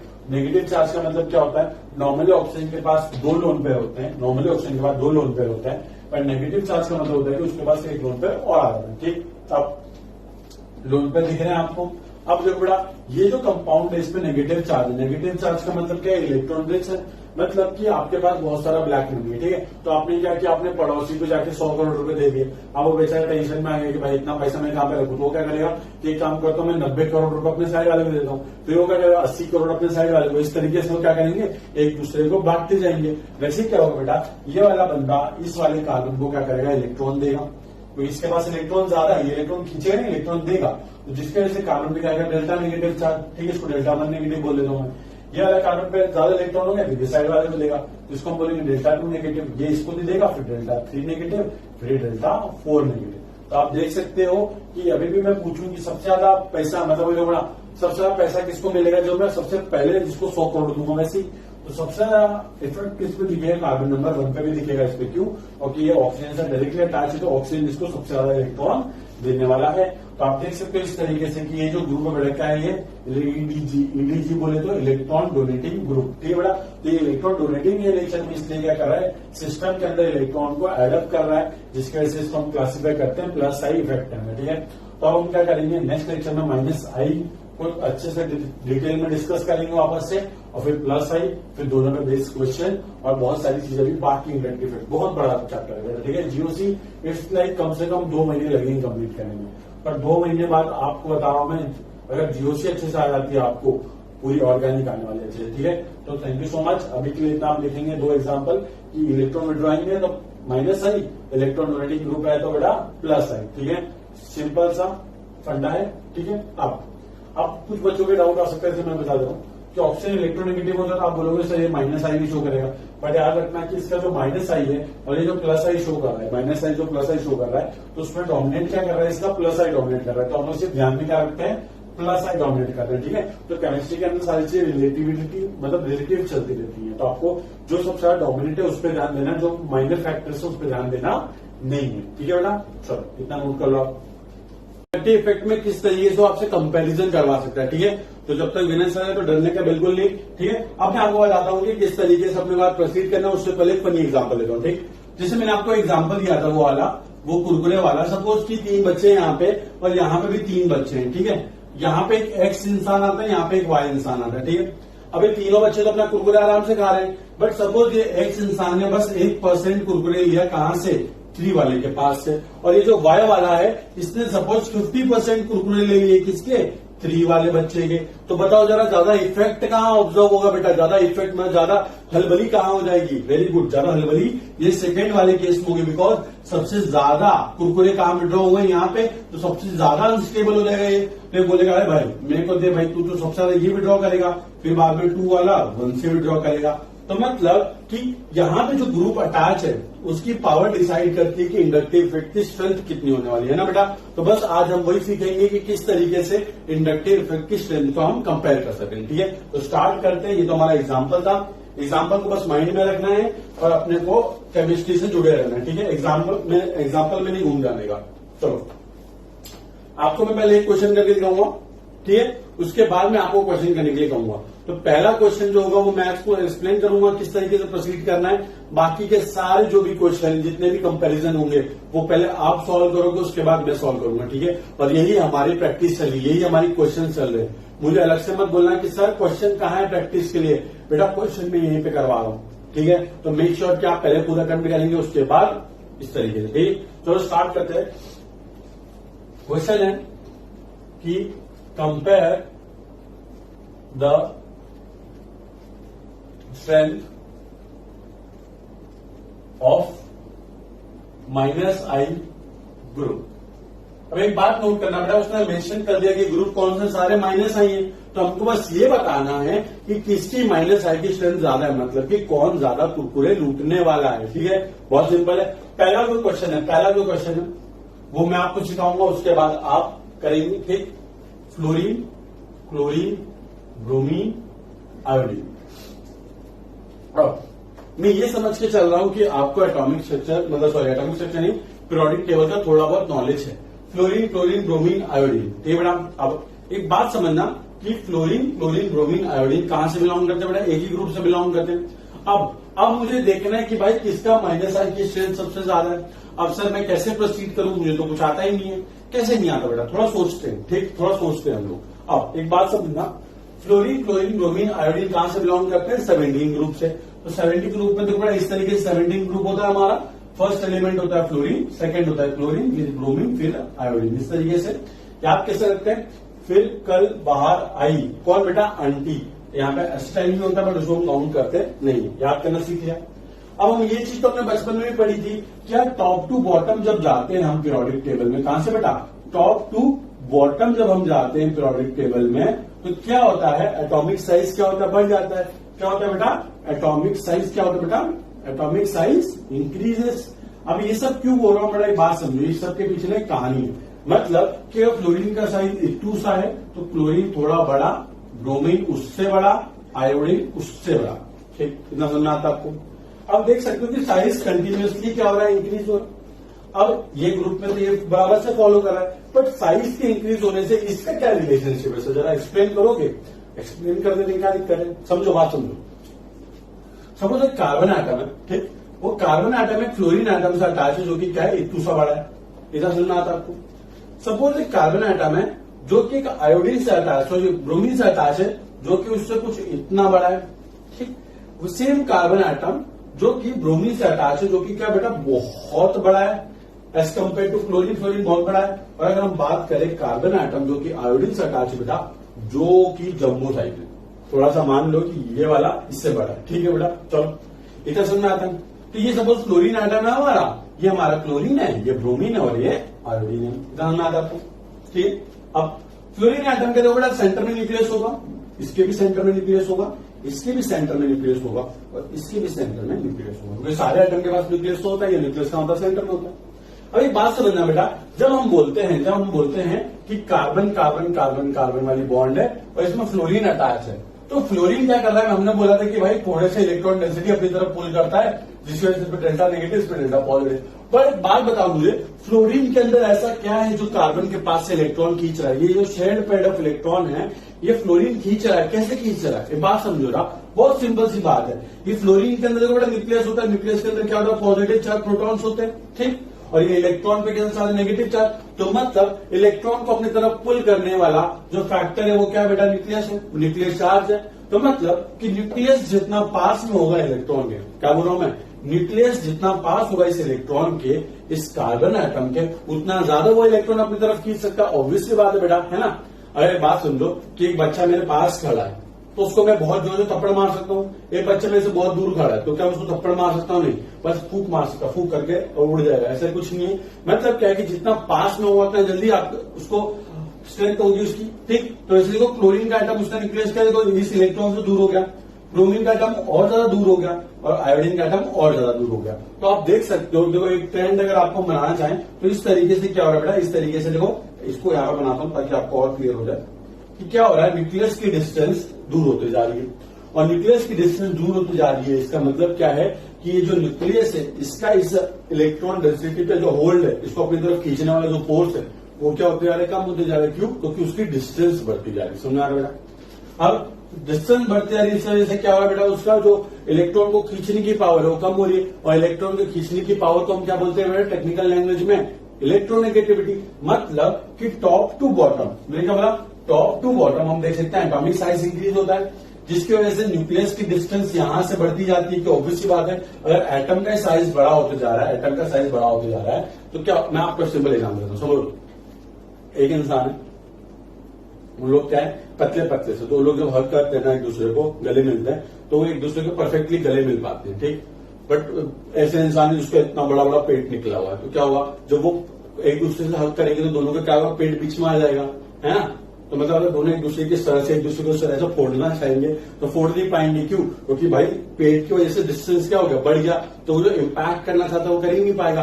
बस वैसे ही क्या हो रहा है, एटम का साइज बढ़ने की वजह से न्यूक्लियस दूर चले जा रहा है और न्यूक्लियस दूर जाने की वजह से इस इलेक्ट्रॉन, ये जो इलेक्ट्रॉन क्लाउड है, ये वाला इलेक्ट्रॉन क्लाउड, इसको अपनी तरफ खींचने की पावर क्या होती है? कम होती जा रही है। इलेक्ट्रॉन को खींचने की पावर कम हो रही है, मतलब क्या हो रही है? इलेक्ट्रॉन नेगेटिविटी कम हो रही है, ठीक है। बात समझ आती है। तो मतलब क्या, एटॉमिक का साइज इंक्रीज हो रहा है and electronegativity decreases, electronegativity decreases. Simple सी बात है। तो मतलब एटम का साइज बढ़ रहा है तो उसकी इलेक्ट्रोनेगेटिविटी क्या हो जाएगी? डिक्रीज हो जाएगी।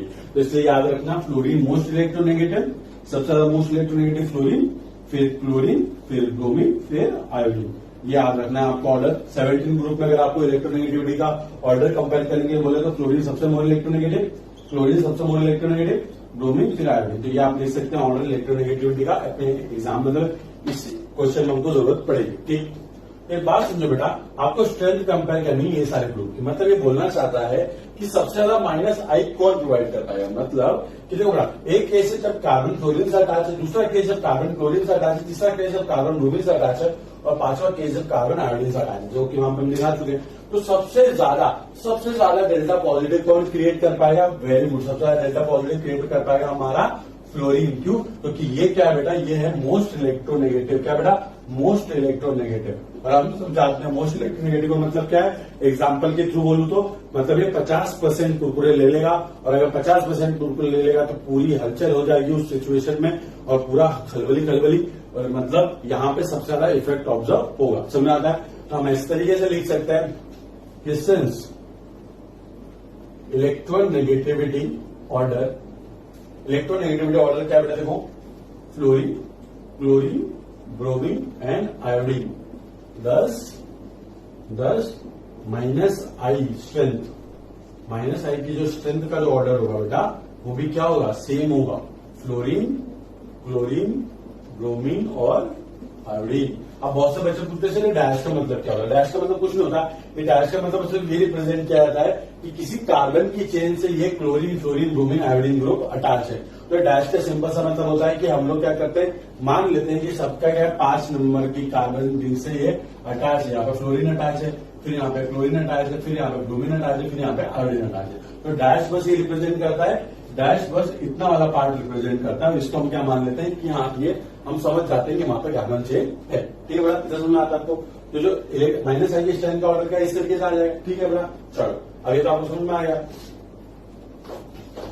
अब ना बहुत से बच्चे ऐसे होंगे कि जिन लोगों ने ना एटॉमिक स्ट्रक्चर में इनको ये नहीं पता होगा कि किसका साइज बड़ा है, किसकी इलेक्ट्रोनेगेटिविटी क्या है। ठीक है, तो इसके लिए आप क्या करोगे, इसके लिए आप पीरियोडिक टेबल का हम चैप्टर पढ़ेंगे, उसमें आपको सारी चीजें क्लियर हो जाएंगी। ठीक है बेटा, तो उसमें कोई दिक्कत नहीं है। अभी तो मैं आपको सारी चीजें समझाते हुए चल रहा हूँ, तो आप लोग अगर डायरेक्टली यहां से भी समझ रहे हो तो कोई इश्यू नहीं है। ठीक बेटा, चलो तो हमने पहला क्वेश्चन कर लिया। तो हमारे जो माइनस आई की जो स्ट्रेंथ का ऑर्डर आया वो क्या आया बेटा, ये आया। ठीक है, एक मिनट लाइट चलिए।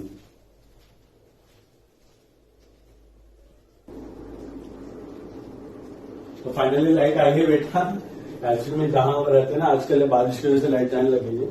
तो ये तो हो गया हमारा ऑर्डर। ठीक, चलो अब क्या है ना बेटा, अगर इनकेस अगर आपको एटॉमिक साइज का कोई आइडिया नहीं है तो कोई दिक्कत नहीं, मैं बताते चलूंगा आपको, सारा सब कुछ आप इसमें समझ जाओगे। ठीक है, ये तो आपको समझ में आ गया ना किस तरीके से एटॉमिक साइज बढ़ता है तो इलेक्ट्रोनेगेटिविटी कम हो रही है, और इलेक्ट्रोनेगेटिविटी कम तो माइनस आई की स्ट्रेंथ भी क्या बेटा, कम। मतलब आप एक चीज अगर आपको लिखनी है तो आप ये चीज लिख सकते हो कि माइनस आई की जो स्ट्रेंथ है, माइनस आई की जो स्ट्रेंथ है बेटा, that is directly proportional to the electronegativity of an atom. ठीक, जो एटम है उसकी इलेक्ट्रोनेगेटिविटी के डायरेक्टली प्रोपोर्शनल है, मतलब कि इलेक्ट्रोनेगेटिविटी बढ़ेगी तो माइनस आई की स्ट्रेंथ भी बढ़ेगी। तो हमारा क्वेश्चन नंबर 1 डन। अब क्वेश्चन नंबर 2 आपको देता हूं, आप ट्राई करो पहले।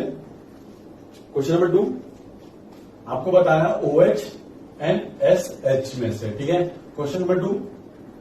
क्वेश्चन नंबर 3 आपको देता हूं मैं NH2 एंड PH2। ठीक बेटा, क्वेश्चन नंबर 4 आपको कंपेयर करना है, मतलब बस साइन लगाना है कि किसकी माइनस आई की स्ट्रेंथ ज्यादा है। ठीक है बेटा, चलो एक और क्वेश्चन देता हूं मैं, NH पॉजिटिव चार्ज, NH और H। इन सबको देख के डरना नहीं है, सारी चीजें मैं एक्सप्लेन करूंगा, कोई भी एक भी पॉइंट छूटने वाला नहीं है, तो डरने की बिल्कुल बात नहीं। विनय सर है साथ में एकदम, वही बोलते हैं ना डरने की क्या बात, जब विनय सर आपके साथ वैसे सिचुएशन है। ठीक है, तो डरना बिल्कुल नहीं है, सारी चीजें मैं बताऊंगा। अगर आपको कोई भी नहीं समझ में आता तो पूरे डिटेल में आपको एक्सप्लेनेशन मिलेगा और आप लोग को मजा आने वाला है बहुत ज्यादा। चलो अब आप वो ट्राई करो, ये क्वेश्चन पॉज करके। ठीक, आपके पास पावर है विनय सर को चुप कराने का, तो चुप करवा दो उसको जल्दी से, विनय सर को करवा दिए, अब जल्दी से अटेंड कर लो। ठीक, मैं डिस्कस करना स्टार्ट कर दूंगा। आप स्टार्ट करते हैं। क्वेश्चन नंबर 2 आई होप आप लोगों ने कर लिया हो, आई होप पॉज करके कर लिया हो, नहीं किया तो करो बेटा जल्दी से। देखो आंसर मैं बताता हूं, इसका आंसर ये है क्यू। OH की माइनस स्ट्रेंथ ज्यादा है एज कम्पेयर टू SH। क्यू, बात समझते हैं बेटा, समझो। देखो ये क्या है, इसका मतलब क्या है कि यहाँ पे कार्बन चेन से अटैच करना डायरेक्टली ऑक्सीजन, इसका मतलब क्या है कि यहाँ पे कार्बन चेन से अटैच करना डायरेक्टली सल्फर। ठीक, अगर आपको याद हो बेटा कि ऑक्सीजन और सल्फर बेटा कौन सी फैमिली से बिलोंग करते हैं बेटा, 16 ग्रुप से बिलोंग करते हैं। अब याद कैसे रखते हैं, बहुत सिंपल याद रखना 16 ग्रुप क्या याद रखते हैं, तो मैं आपको 7 पीरियोडिक टेबल भी याद कराना सिखा रहा हूं। कैसे याद रखते हैं, ओल्ड स्टाइल से टी-पो, क्या बेटा, ओल्ड स्टाइल से टी-पो, मतलब कि ऑक्सीजन, सल्फर, सेलेनियम, टेलुनियम, पोलोनियम। ठीक, और आप देख सकते हो कि ये टॉप टू बॉटम जाएंगे तो साइज क्या हुआ बढ़ेगा, मतलब कि सल्फर का साइज हमारे ऑक्सीजन के साइज से क्या बढ़ा, तो मतलब सल्फर की इलेक्ट्रोनेगेटिविटी ऑक्सीजन की इलेक्ट्रोनेगेटिविटी इससे क्या बढ़ा, कम। क्योंकि हम अभी देख चुके हैं कि जो हमारा एटॉमिक साइज होता है वो क्या होता है बेटा, इनवर्सली प्रोपोर्शनल होता है इलेक्ट्रोनेगेटिविटी के, मतलब जितना ज्यादा एटॉमिक साइज बढ़ेगा उतनी इलेक्ट्रोनेगेटिविटी कम हो जाएगी। ठीक है बेटा, तो हम सब जानते हैं कि इलेक्ट्रोनेगेटिविटी का ऑर्डर क्या बेटा, oxygen is more electronegative then sulphur, है ना बेटा। अगर oxygen is more electronegative then sulphur तो हमने लिखा था कि माइनस आई की जो स्ट्रेंथ है वो डायरेक्टली प्रोपोर्शनल है किसके, इलेक्ट्रोनेगेटिविटी के। तो since oxygen is more electronegative then sulphur, इसलिए हम क्या बोलेंगे कि जो माइनस आई की जो स्ट्रेंथ का ऑर्डर है, माइनस आई की जो स्ट्रेंथ का जो ऑर्डर है वो क्या रहने वाला है हमारा, OH is greater than SH। ठीक है बेटा, और इसका रीजन आप क्या लिखोगे, इसका रीजन लिखोगे बिकॉज इलेक्ट्रोनेगेटिविटी ऑक्सीजन की ज्यादा एज कम्पेयर टू सल्फर। ठीक, इतना समझ में आता है, बड़ा सिंपल सा कॉन्सेप्ट है। थर्ड वाला, इसका आंसर आपको आता है, वेरी गुड, आपने किया हो तो देखो इसका आंसर ये है NH2 ग्रेटर देन PH2। कैसे, बड़ा सिंपल है। नाइट्रोजन कौन सी फैमिली से बिलोंग करता है बेटा, ये 15 ग्रुप से बिलोंग करता है। कहां से, 15 ग्रुप से। एलिमेंट याद कैसे रखते हैं, बहुत सिंपल करते हैं। कैसे, नाना, पाटेकर, ऐश्वर्या सब बीमार या बेकार, जो बोलना बोलो। ठीक, नाना, पाटेकर, ऐश्वर्या सब बीमार, कैसे मतलब nitrogen, phosphorus, arsenic, antimony, bismuth. ठीक है, अब टॉप टू बॉटम जाओगे साइज बढ़ेगा बट इलेक्ट्रोनेगेटिविटी कम होगी। तो देखो फॉस्फोरस का साइज नाइट्रोजन के साइज से बड़ा है और फॉस्फोरस की इलेक्ट्रोनेगेटिविटी नाइट्रोजन से क्या है, कम है। जिसकी की वजह से हमारा ये ऑर्डर आ गया। तो आप लिख सकते हो कि ये ऑर्डर क्यों आया, जस्ट बिकॉज इलेक्ट्रोनेगेटिविटी जो है हमारी वो नाइट्रोजन की ज्यादा एज कम्पेयर टू हमारे फॉस्फोरस है। ठीक, अब ये जो क्वेश्चन नंबर 4 है वो थोड़ा इंपॉर्टेंट है, क्वेश्चन नंबर 5 वो भी इंपॉर्टेंट। ठीक, क्योंकि इसमें आप देख रहे हो पॉजिटिव चार्ज आ चुका है। इस पॉजिटिव चार्ज का मतलब क्या मैं आपको समझाता हूं। ठीक, अब पहले तो मैं आपको कुछ चीजें बताऊंगा, वो चीजें आपको पूरे ऑर्गेनिक केमिस्ट्री में याद रखनी है और आज मैं उसको अच्छे से बताऊंगा ताकि आपको हमेशा याद रहे। ठीक, चलो एक बात समझो, एग्जाम्पल लेता हूं। सपोज एक गुंडा था, एक चंबल का डाकू था। डाकू भाई डाकू कैसे ऐसे स्टिचेज रहते हैं ना, बना उसके बार बार बनाओ अच्छे से, ऐसे ऐसे। हाँ, डाकू भाई साहब, डाकू के हाथ पहन, ये लो पैर भी ये लो। ठीक, डाकू क्या, डाकू बहुत अमीर आदमी है, बहुत सारा ब्लैक मनी दबा के रखा हुआ है, लोगों को लूट लूट के बहुत ब्लैक मनी दबा के रखा हुआ है। ठीक, बट एक दिन क्या हुआ, फॉर्म में आ गया, एक भिखारी आया उसके सामने, एक भिखारी आया और भिखारी आने के बाद क्या हुआ, ये फॉर्म में आ गया। फॉर्म में आके क्या कहते हैं, इसको 100 करोड़ रुपीज डोनेट कर दिया। मतलब बोला कि भिखारी काम कर, तू बहुत भिखारी है, तो एक काम कर 100 करोड़ ले, जिंदगी ऐश कर अपने, एकदम मजा ही मजा। ठीक, तो भाई साहब खुश हो गए, ये तो खुश हो गया भिखारी खुश, पर डाकू जो दुष्ट। क्यों बेटा, देखो एक बात समझो, डाकू का काम क्या है, डाकू का काम क्या है, लोगों से पैसा लूटना, लोगों से क्या करना, पैसा लूटना। बट फॉर्म में आके क्या कर दिया उसने, फॉर्म में आके क्या कर दिए, पैसे डोनेट कर दिए। जैसे उसने पैसे डोनेट किए, 1 मिनट बाद जैसे डाकू चलेगा, मतलब कि भिखारी चलेगा उससे दूर, तो उसको याद आया, अरे यार मैंने तो पैसे क्या कर दिए, दे दिए। मेरा काम क्या है, लोगों से पैसे लूटना, मैंने क्या कर दिया, पैसे दे दिए। वैसे समझो बेटा, आपका काम है लोगों से पेन चुराना, जो पेन होता है उसको चुराना। ठीक है बेटा, बट आप क्या बेटा, पेन को चुराना चाहते हो, बट सपोज आपने क्या किया, फॉर्म में आके पेन को डोनेट कर दिया, तो आप तो बहुत अनस्टेबल हो जाओगे, हाईली अनस्टेबल। क्यों, क्योंकि आपका काम क्या, लोगों से लूटना, और आपने फॉर्म में आके क्या किया, चीजें डोनेट करना स्टार्ट कर दी। बस उसी वजह से क्या हो जाता है, डाकू हो जाता है बहुत क्या अनस्टेबल, क्या होता है बहुत अनस्टेबल। तो मैं बोलूं कि सपोज ये पैसे देने से पहले अगर इसकी लोगों को लूटने की टेंडेंसी एक्स है, मतलब इस पैसे देने, मतलब कि ये जो फिनोमिना हुआ है उसको से पहले इस डाकू के लोगों से पैसे की लूटने की टेंडेंसी क्या है, एक्स है। बट ये फिनोमिना होने के बाद ये क्या, हाईली अनस्टेबल, हाईली पागलपन हो गया इसके अंदर, और उसके वजह से सपोज इस प्रोसेस के बाद जो पैसे लूटने की टेंडेंसी वो क्या बेटा, वाई टेंडेंसी है। तो अगर मैं आपसे पूछूं कि लोगों से पैसे छीनने की जो टेंडेंसी है वो सबसे ज्यादा कहां होगी, वेरी गुड, कहां होगी बेटा, वाई वाले में। क्यों, क्योंकि वाई वाले केस में उसने क्या कर दिया, वो बहुत ज्यादा अनस्टेबल है, अब वो बहुत ज्यादा बेचैन हो चुका है कि लोगों से मुझे फटाफट पैसे लेने, ताकि जो मेरा 100 करोड़ का लॉस हुआ है उसको मैं रिकवर कर सकूं। इतना समझना था आपको। बस जैसे ही कुछ होता है हमारा इन एटम से, इन एटम के साथ कुछ होता है, याद रखना बेटा, याद रखना। 2 केस है, सपोज एक केस है जिसमें कार्बन अटैच है NH2, मतलब इस तरीके से अटैच है, नाइट्रोजन से अटैच है। सेम केस है जब कार्बन अटैच है किससे, NH3 पॉजिटिव चार्ज क्यों बेटा, क्योंकि नाइट्रोजन जब भी 4 बॉन्ड बनाता है उसमें पॉजिटिव चार्ज आता है, 3 बॉन्ड नॉर्मली बनाता है, उसके पास एक लोन पेयर होता है। ठीक, ये सारी चीजें आपको पता चल जाएंगी केमिकल बॉन्डिंग में। फिलहाल के लिए याद रखो कि नाइट्रोजन ने 3 बॉन्ड बनाया, एक लोन पेयर है उसके पास। लोन पेयर मतलब क्या होता है बेटा, ऐसे इलेक्ट्रॉन जो किसी काम में नहीं है उसके। बट क्या हुआ, सपोज फॉर्म में आके जो अपना ब्लैक मनी है, इसको काउंट करा था ब्लैक मनी, उस ब्लैक मनी को उसने किसी एक एच को दे दिया, तो उस पर क्या किया बेटा, पॉजिटिव चार्ज लगा। पॉजिटिव क्योंकि उसने इलेक्ट्रॉन दे दिए। ठीक, समझ में आता है। अब ये 2 केस है, केस नंबर 1, केस नंबर 2। ठीक, नाइट्रोजन क्या बेटा, इलेक्ट्रोनेगेटिव आइटम है। इलेक्ट्रोनेगेटिव आइटम मतलब क्या, कि इसकी टेंडेंसी क्या है कि भाई कार्बन के पास से इलेक्ट्रॉन को खींचना, समझ में आ रहा है। और सेकंड केस में नाइट्रोजन इलेक्ट्रोनेगेटिव आइटम है और इसकी भी टेंडेंसी क्या है, इलेक्ट्रॉन को खींचना। अब एक बात समझो, ये वही केस है, पहला केस, जब क्या है कि इस डाकू ने, ये जो डाकू है इसने अपनी जो ब्लैक मनी है ये किसी को दी नहीं थी, मतलब ये क्या कर रहा था, नॉर्मली बस इलेक्ट्रॉन ले रहा था कार्बन से। बट इस वाले केस में क्या हुआ, जो डाकू है साहब, इस पे क्या गया, पॉजिटिव चार्ज। पॉजिटिव चार्ज मतलब क्या होता है, हाईली अनस्टेबल, मतलब कि एक इलेक्ट्रोनेगेटिव एटम पे, एक इलेक्ट्रोनेगेटिव एटम के ऊपर बेटा पॉजिटिव चार्ज क्या होता है, हाईली अनस्टेबल होता है। क्या होता है, चार्ज हाईली अनस्टेबल होता है। हाईली अनस्टेबल क्यों होता है, अभी हमने देखा क्यों, क्योंकि उसका काम क्या है, लोगों से इलेक्ट्रॉन को लेना, पर क्या कर दिया, इलेक्ट्रॉन दे दिए। ठीक, बस उसी वजह से देखो बेटा, अब यहाँ पे सपोज जो इलेक्ट्रॉन को जो खींचने की टेंडेंसी, सपोज उसको एक्स बोल देता हूँ, और यहाँ पे इलेक्ट्रॉन को खींचने की टेंडेंसी सपोज उसको वाई बोल देता हूँ, तो किस वाले केस में वो पागल होकर इलेक्ट्रॉन खींचेगा, वेरी गुड, वो इस वाले केस में कार्बन से ज्यादा इलेक्ट्रॉन खींचेगा एज कम्पेयर टू इस वाले केस में। तो अगर मैं आपसे पूछूं कि सबसे ज्यादा किस वाले केस में नाइट्रोजन इलेक्ट्रॉन पुल करेगा कार्बन के पास से, वेरी गुड, ये सेकंड वाले केस में करेगा, बिकॉज नाइट्रोजन के पास क्या बेटा, पॉजिटिव चार्ज। हमेशा याद रखना बेटा, अगर एक एटम है नाइट्रोजन और उसी का सेम एटम है नाइट्रोजन प्लस, तो हमेशा याद रखना है कि एक इलेक्ट्रोनेगेटिव एटम पे एक इलेक्ट्रोनेगेटिव एटम बता दूं आपको मैं, fluorine, chlorine, bromine, iodine, nitrogen, oxygen, ठीक है ना, ये सारे क्या है इलेक्ट्रोनेगेटिव एटम्स। ठीक, अब इलेक्ट्रोनेगेटिव एटम का पॉजिटिव आ गया, हाईली अनस्टेबल, क्या करेगा फिर ये कार्बन के पास जो इलेक्ट्रॉन जो पहले खींच रहा था अब बहुत ज्यादा स्पीड से खींचेगा। इसलिए हमेशा याद रखना बेटा कि जो इलेक्ट्रॉन को पुल करने की जो पावर है, इलेक्ट्रॉन को जो पुल करने की पावर है वो N पॉजिटिव की ज्यादा है एज कम्पेयर टू नाइट्रोजन से। तो हमेशा याद रखना है हमको कि इस वाले केस में माइनस आई की स्ट्रेंथ क्या होगी, ज्यादा एज कम्पेयर टू दिस। और आप ये वाला क्वेश्चन तो आप आराम से कर सकते हो, अभी मैंने बताया बेटा देखो। और याद रखना देखो सबसे ज्यादा फ्लोरीन के बाद सेकेंड मोस्ट इलेक्ट्रोनेगेटिव एटम कौन है, ऑक्सीजन।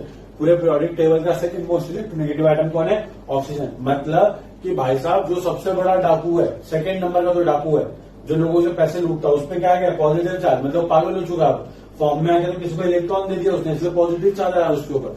अब बेटा पॉजिटिव चार्ज है मतलब हाईली अनस्टेबल, क्योंकि मैंने भी आपको बताया कि इलेक्ट्रोनेगेटिव एटम के ऊपर पॉजिटिव चार्ज क्या होता है, बहुत ज्यादा अनस्टेबल होता है। बस इसी अनस्टेबिलिटी की वजह से अब ये जो कार्बन के पास जिस भी कार्बन चेन से OH2 अटैच होगा बहुत ज्यादा अनस्टेबल हो जाएगा, इतना ज्यादा इलेक्ट्रॉन खींचेगा कि इस OH2 पॉजिटिव की जो माइनस आई की जो स्ट्रेंथ है वो OH से क्या होगी, ज्यादा होगी। तो हमेशा याद रखना है ये जो एक एटम होता है जिसमें पॉजिटिव चार्ज है, एक एटम जो सेम एटम है वो न्यूट्रल एटम है, तो जो पॉजिटिव चार्ज वाला आइटम है उसकी माइनस आई की स्ट्रेंथ क्या होती है, उसके न्यूट्रल वाले आइटम से ज्यादा होती है। ठीक है, ये क्वेश्चन है, जल्दी से आप इनको नोट करो और इसका रीजन आप ये इस तरीके से लिख सकते हो। ठीक है बेटा, जल्दी से छापो।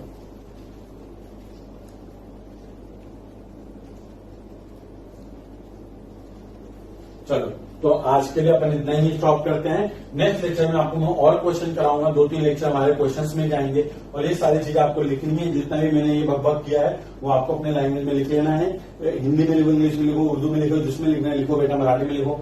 आपको बस याद होना चाहिए कि नाइट्रोजन एक इलेक्ट्रोनेगेटिव आइटम है, इस पर पॉजिटिव चार्ज अनस्टेबल होता है जिसकी वजह से उसकी इलेक्ट्रॉन विड्रॉइंग पावर क्या हो जाती है, बढ़ जाती है। एक लाइन में सिंपली लिख सकते हो कि electronegative item containing a positive charge is highly unstable, thus its electron power increases abruptly। मतलब कि इतनी ज्यादा इंक्रीज हो जाती है कि क्या बताएं। ठीक है, कुछ नहीं, इंग्लिश में लिखना इंग्लिश में लिखो, हिंदी में लिखना हिंदी में लिखो, बट लिख लेना कि इस तरीके से नाइट्रोजन और नाइट्रोजन पॉजिटिव, तो जो नाइट्रोजन पॉजिटिव इलेक्ट्रोनेगेटिव आइटम जिसमें पॉजिटिव चार्ज है उसकी इलेक्ट्रॉन विड्रॉइंग जो पावर होती है उसके न्यूट्रल आइटम से क्या होती है, ज्यादा होती है। वो क्यों ज्यादा होती है मैंने आपको एग्जाम्पल से समझा चुका हूँ।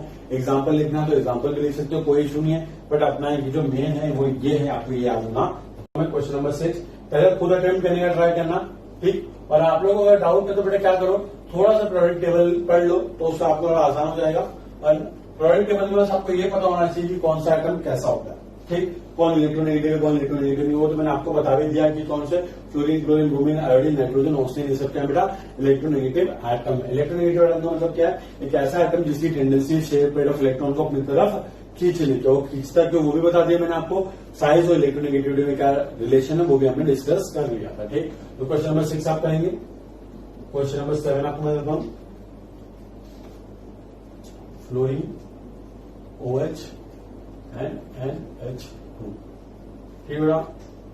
Question number 7, question number 8 SH and Cl, और question number 9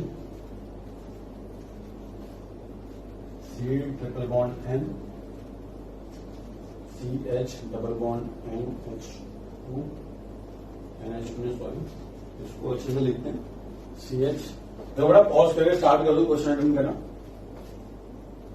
CH double bond NH, CH2 double bond single bond NH2, ठीक बेटा। क्वेश्चन नंबर 9 चलो डिस्कस करते हैं बाद में। चलो तो पहले आप ये 4 क्वेश्चन करेंगे, उसके बाद मैं यहाँ पे डिस्कस करूंगा। तो पॉज करके जल्दी से पहले अटेंड कर लीजिए बेटा।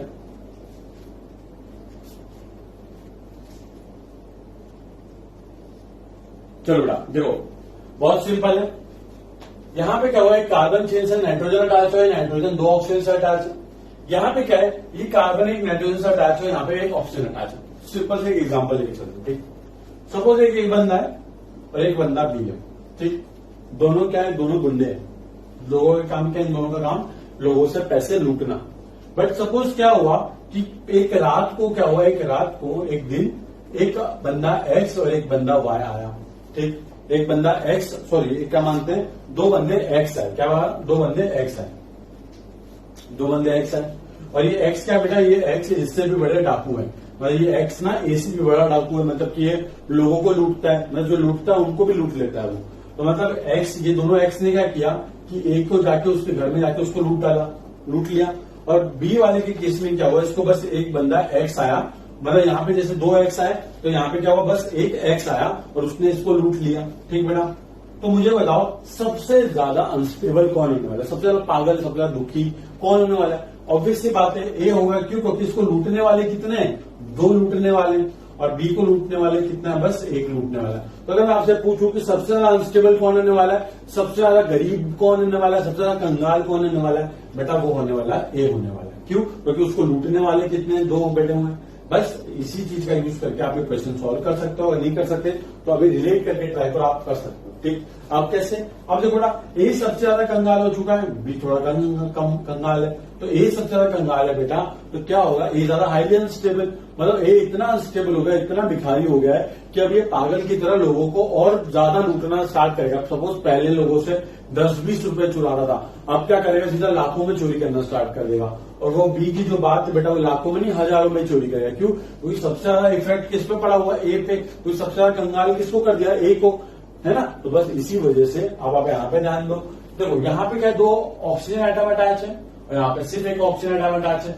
ये आपको पता होना चाहिए, नहीं पता तो मैं बता देता हूँ कि electronegativity of oxygen is more than nitrogen. ये बहुत सिंपल है बेटा। क्यों? क्योंकि हम सब जानते हैं कि oxygen is second most electronegative atom, तो ऑब्वियस सी बात है कि ऑक्सीजन की इलेक्ट्रोनेगेटिविटी नाइट्रोजन से ज्यादा होगी। अब देखो बेटा, दो इलेक्ट्रोनेगेटिव एटम, यहाँ पे ऑक्सीजन, यहाँ पे एक नाइट्रोजन के पास से इलेक्ट्रॉन पुल कर रहे होंगे, है ना बेटा। देखो यहाँ से थोड़े से इलेक्ट्रॉन ये पुल कर रहा होगा, यहाँ से इलेक्ट्रॉन ये पुल कर रहा होगा, बट इस वाले केस में क्या है, बस एक ऑक्सीजन एटम पुल कर रहा है। अब सिंपल सी बात है बेटा, इसको दो इंसान मिलकर लूट रहे हैं, इसको बस एक ही इंसान लूट रहा है, तो बेटा सबसे ज्यादा इलेक्ट्रॉन डेफिशिएंट कौन होने वाला है, ये वाला नाइट्रोजन की ये वाला नाइट्रोजन। बेटा सबसे ज्यादा इलेक्ट्रॉन डेफिशिएंट तो ये वाला नाइट्रोजन होने वाला है, तो सबसे ज्यादा इलेक्ट्रॉन डेफिशिएंट अगर ये वाला नाइट्रोजन है, तो सबसे ज्यादा कार्बन के पास से जिससे दोनों ग्रुप अटैच होंगे, सबसे ज्यादा इलेक्ट्रॉन कौन पुल करेगा, वेरी गुड, सबसे ज्यादा इलेक्ट्रॉन पुल करेगा ये।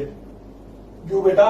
बिकॉज ये नाइट्रोजन सबसे ज्यादा क्या है, इलेक्ट्रॉन डेफिशिएंट है। तो ये बहुत सिंपल सी चीज थी, आपको पता होनी चाहिए। चलो, ये फ्लोरीन OH और NH2 इस तरीके से अटैच है। अगर आपको यह ऑर्डर नहीं आ रहा तो मैं आपको बता दूं, बहुत सिंपल है, आपको इलेक्ट्रोनेगेटिविटी का ऑर्डर पता होना चाहिए। सिंपल सी बात, देखो बेटा, हम सब जानते हैं फ्लोरीन मोस्ट इलेक्ट्रोनेगेटिव, तो फ्लोरीन सबसे आगे होगा। ऑक्सीजन सेकंड मोस्ट इलेक्ट्रोनेगेटिव, तो ऑक्सीजन, अब ऑब्वियसली बात थर्ड ये बचा तो नाइट्रोजन। ये तो हमारा ऑर्डर हो गया किससे बेटा, इलेक्ट्रॉन नेगेटिविटी का ऑर्डर हो गया। सिंपल सी बात, अगर फ्लोरीन की इलेक्ट्रोनेगेटिविटी ज्यादा है, सबसे मोस्ट इलेक्ट्रोनेगेटिव, तो इसकी माइनस आई क्या होगी, सबसे ज्यादा, फिर उसके बाद OH, फिर NH2। ठीक, सिंपल सी बात। यानी बेटा SH और Cl, इसको कैसे कंपेयर करेंगे, बहुत सिंपल है कंपेयर करना, मैं आपको दिखाता हूँ बेटा। देखो सल्फर, देखो ये जो कार्बन चेन है वो किससे अटैच होगी, सल्फर से, और यहाँ पे कार्बन चेन किससे अटैच होगी बेटे, क्लोरीन से अटैच होगी। ठीक है, तो देखते हैं हम लोग कहाँ पे पीरियोडिक टेबल में कहाँ लिखते हैं हमको। पहले हम 16 ग्रुप को लिख देते हैं, ओल्ड स्टाइल से टी पोप।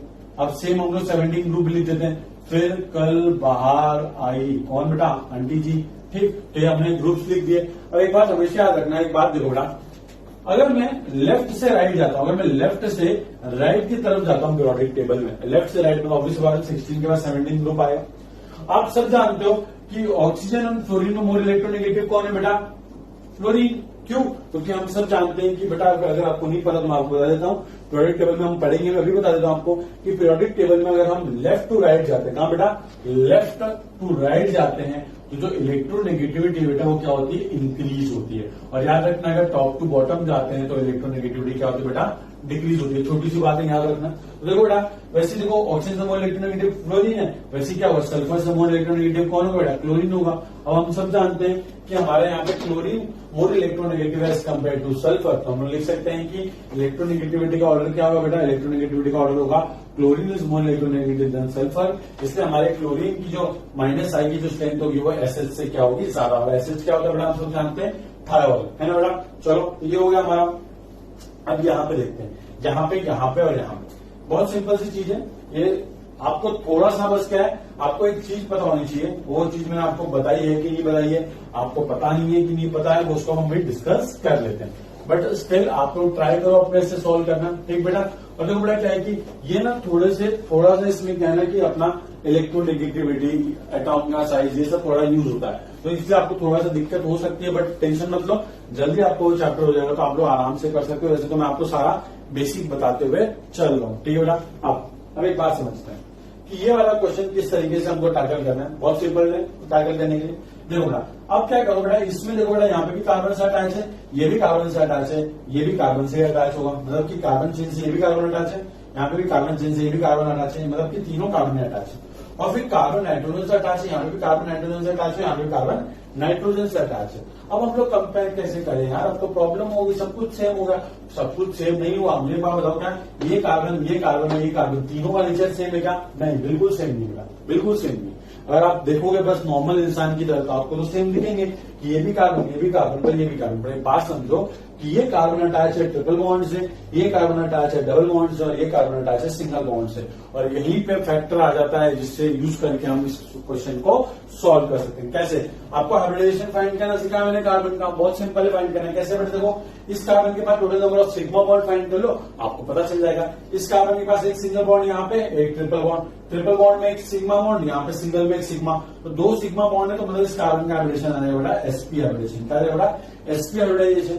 अब यहाँ पे देखो बेटा, इस कार्बन के पास एक दो सिंगल बॉन्ड है, तो दो सिग्मा बॉन्ड वहां पे, एक डबल बॉन्ड है, उसमें एक सिग्मा बॉन्ड, मतलब कि तीन सिग्मा बॉन्ड है, तो इसका हाइब्रिडेशन आ जाएगा बेटा sp2। अब यहाँ पे देखो इस कार्बन के पास तो बेटा तीनों के तीनों नहीं, चारों के चारों बॉन्ड, देखो एक दो बाकी दो हाइड्रोजन के साथ सबके सबके सिंगल बॉन्ड है, चार सिंगल बॉन्ड मतलब चार सिग्मा बॉन्ड, और चार सिग्मा बॉन्ड बोले तो इसका हाइब्रिडेशन क्या है बेटा sp3, है ना बेटा। अब आप खुद देखो बेटा sp, sp2, sp3। अब बोलो सर आप कहना क्या चाहते हो, ये तो पता चल गया हमको ये ऐसा होता है। अब मैं आपको एक चीज सिखाऊंगा, क्या? परसेंटेज एस कैरेक्टर फाइंड करना। ये हम लोग केमिकल बॉन्डिंग में पढ़ेंगे वापस से, बट सिंस इसकी जरूरत यहाँ पे पड़ रही, तो मैं आपको भी ये समझा देता हूँ। परसेंटेज एस का मतलब क्या होता है? परसेंटेज एस फाइंड करना मैं आपको सिखाता हूँ। इसका जो रियल मीनिंग है वो केमिकल बॉन्डिंग में पढ़ेंगे, बट अभी जो थ्योरेटिकल मीनिंग जो हमको समझना है, जो क्वेश्चन सॉल्व करने के लिए जो हमको आना चाहिए, वो मैं आपको बताता हूँ। परसेंटेज एस का मतलब कुछ नहीं होता कि मतलब किस sp ऑर्बिटल के अंदर, देखो ये एक ऑर्बिटल है जिसके अंदर एक s ऑर्बिटल और एक p ऑर्बिटल इन्वॉल्व है, तो मतलब इस ऑर्बिटल के अंदर कितना परसेंटेज s कैरेक्टर, तो फाइंड करना आसान है।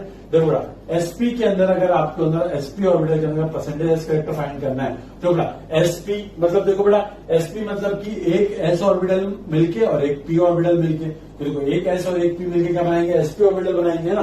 तो देखो तो परसेंटेज एस कैसे फाइंड करेंगे? कितना एस प्रेजेंट है, टोटल कितने ऑर्बिटल, तो 1+1, टोटल ऑर्बिटल दो ऑर्बिटल, एक एस एक पी, मतलब दो ऑर्बिटल टोटल, और कितना एस ऑर्बिटल है? एक ऑर्बिटल, तो क्या आ जाएगा बेटा 1/2 मल्टीप्लाई बाय 100, है ना बेटा।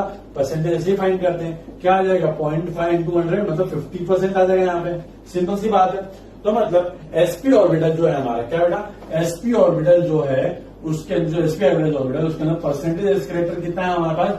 50% है। तो अभी फिलहाल समझते चलो मैं क्या क्या समझा रहा हूँ। तो ये ऐसे हम sp2 के लिए फाइंड कर सकते हैं। sp2 कैसे बनता है बेटा? sp2 बनता है एक s ऑर्बिटल से, और बेटा कितने p लिखे हैं? 2p, तो मतलब 2p ऑर्बिटल से। तो अगर इसमें मैं परसेंटेज फाइंड करना चाहूँ तो कैसे फाइंड करूंगा बेटा? एक कितना ऑर्बिटल है s का? एक, और टोटल ऑर्बिटल बेटा 3, कितना है बेटा? 33.33% आ जाएगा बेटा, है ना। 33.33% आ जाएगा, 0.333 इस तरीके से आएगा, तो 33.33%, ठीक है बेटा। तो ये sp2 को आ गया। अगर मैं वैसे ही बेटा sp3 का फाइंड करूं तो sp3 कैसे बनता है बेटा? sp3 एक s ऑर्बिटल और 3p ऑर्बिटल, देखो p3 मतलब 3p, एक अभी भी एक s, एक s, इसमें परसेंटेज मतलब कितने s? एक s, टोटल ऑर्बिटल एक s, 3p मतलब कि 4 ऑर्बिटल टोटल, मल्टीप्लाई बाय 100 कितना आ जाएगा? 25%। क्या आएगा बेटा? sp3 में परसेंटेज कैरेक्टर क्या आ जाएगा? 25%, ठीक है। तो ये फाइंड करना तो मैं आपको सिखाई दिया कैसे फाइंड करते हैं। अब ये परसेंटेज एस से आपका क्या लेन देन है? सर परसेंटेज एस से क्या लेन देन है? बहुत सिंपल लेन देन है। अभी फिलहाल के लिए मैं जो आपको एक पॉइंट बताऊंगा, उस पॉइंट को आपको याद रखना है। उसके बाद जब हम इसको केमिकल बॉन्डिंग में डिस्कस करेंगे, वहां पे मैं आपको इसकी रियल बताऊंगा कि किस तरीके से रिलेशन आता है। बट फिलहाल के लिए आपको इतना याद रखना है कि जो हमारी इलेक्ट्रोनेगेटिविटी होती है, बेटा, या आप यहाँ पे इस क्वेश्चन के नीचे लिखोगे भी कि इलेक्ट्रोनेगेटिविटी होती है, वो डायरेक्टली प्रोपोर्शनल होती है किसके बेटा? परसेंटेज एस कैरेक्टर के, ठीक है बेटा। तो आप लोग मुझे मैसेज करके पूछना मत कि सर ऐसा क्यों होता है। ये मैं आपको केमिकल बॉन्डिंग में बहुत अच्छे से एक्सप्लेन करूंगा। और आपको अभी जानना है तो आपको मैं शॉर्ट में बता देता हूँ कि जो परसेंटेज एस कैरेक्टर का मतलब क्या होता है कि उसके पास एस ऑर्बिटल का कैरेक्टर ज्यादा है, और हम सब जानते हैं कि एस ऑर्बिटल न्यूक्लियस के क्या होता है, सबसे पास में होता है। तो जो ऑर्बिटल न्यूक्लियस के सबसे पास में होगा उस ऑर्बिटल के इलेक्ट्रॉन को विड्रॉ करने की पावर क्या होगी, ज्यादा होगी। बस इसी रीजन से अगर एस ऑर्बिटल कैरेक्टर ज्यादा है उसके अंदर तो उसकी इलेक्ट्रोनेगेटिविटी हाई होती है, बिकॉज वो न्यूक्लियस के पास होता है। बस इसका यही रीजन है। हम इसको केमिकल बॉन्डिंग बहुत डिटेल में समझ लेंगे। तो आप देखो बेटा, एसपी बोले तो 50% एस कैरेक्टर, sp2 बोले तो 33.33% एस कैरेक्टर और sp3 बोले तो 25% एस कैरेक्टर। और अभी मैंने बोला कि अगर इलेक्ट्रोनेगेटिविटी परसेंटेज एस कैरेक्टर के डायरेक्टली प्रोपोर्शनल है, देखो सबसे ज्यादा परसेंटेज एस कैरेक्टर इसका, तो सबसे ज्यादा इलेक्ट्रोनेगेटिविटी किसकी होती है, sp हाइब्रिडाइज्ड कार्बन की होती है। मतलब कि जो sp वाला कार्बन है, जो sp हाइब्रिडाइज्ड कार्बन है, उसकी इलेक्ट्रोनेगेटिविटी sp2 हाइब्रिडाइज्ड कार्बन से क्या होती है, ज्यादा, और sp3 से भी ज्यादा हो जाती है। पर sp2 की sp3 से ज्यादा होती है। तो सिंस इसकी इलेक्ट्रोनेगेटिविटी ज्यादा है इससे, तो इस वाले की माइनस आई की स्ट्रेंथ भी क्या होगी, ज्यादा एज कम्पेयर टू दिस। तो ये हमारा ऑर्डर आ जाएगा। आप लोग जो मैंने वहां पे लिखा था उस तरीके से लिखोगे। आपको यहाँ पे एक चीज लिखनी है, क्या लिखनी है, electronegativity direct proportional to percentage S character. Percentage S character find करना दिखाओ पूरा अच्छे से नोट्स में, और इस तरीके से परसेंटेज एस कैरेक्टर लिखो। फिर फाइनली आप कंक्लूजन लिखोगे, सिंस परसेंटेज एस कैरेक्टर इसका ज्यादा है इसलिए इसकी इलेक्ट्रोनेगेटिविटी ज्यादा होगी, इलेक्ट्रॉन विड्रॉइंग पावर ज्यादा है, इस वजह से इसकी माइनस आई की जो स्ट्रेंथ है वो क्या होगी, ज्यादा होगी। फिर बड़ा जल्दी से आवेदन नोट कीजिए।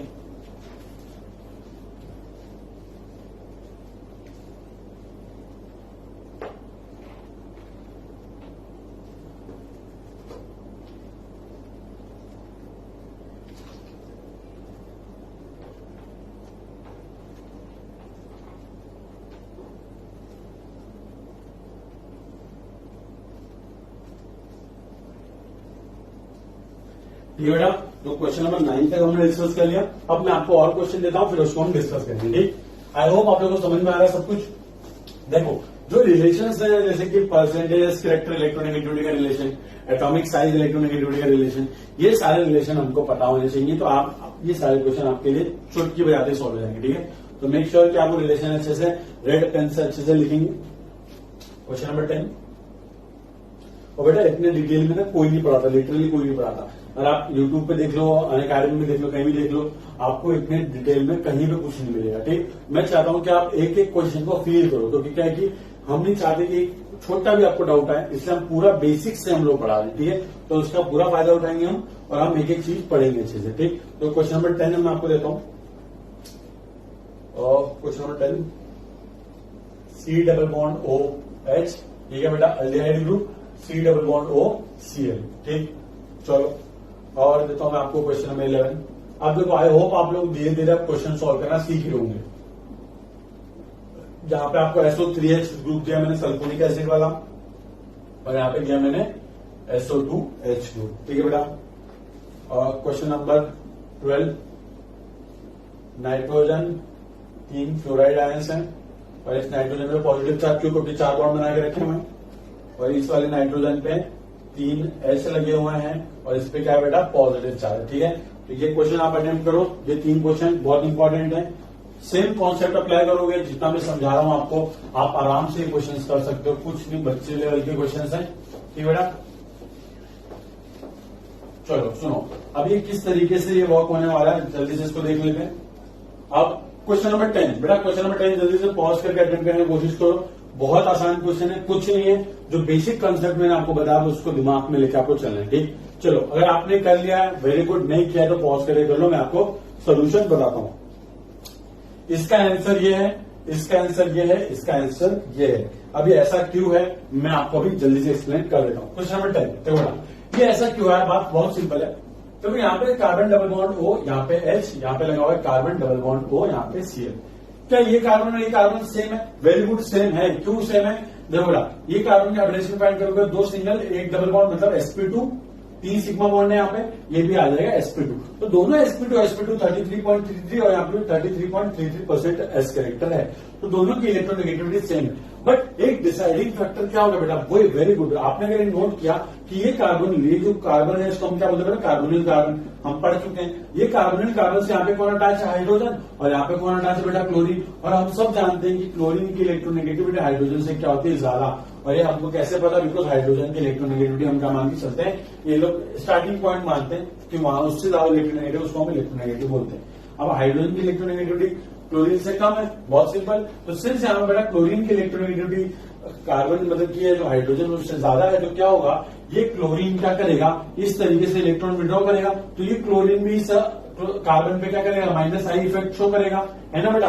ये क्लोरीन ये कार्बोनिल ग्रुप से इलेक्ट्रॉन खींचेगा, तो ये वाला जो कार्बोनिल कार्बन है, ये वाला जो कार्बोनिल कार्बन है वो इस वाले कार्बोनिल कार्बन से क्या होगा, ज्यादा इलेक्ट्रॉन डेफिशिएंट हो जाएगा। तो मोर इलेक्ट्रॉन डेफिशिएंट ये कार्बन है, तो ज्यादा इलेक्ट्रॉन कौन पुल करेगा अपनी तरफ, वेरी गुड बेटा, ये वाला कार्बन, इसलिए ये हमारा क्या हो जाएगा, माइनस आई का स्ट्रेंथ का ऑर्डर हो जाएगा, सिंपल।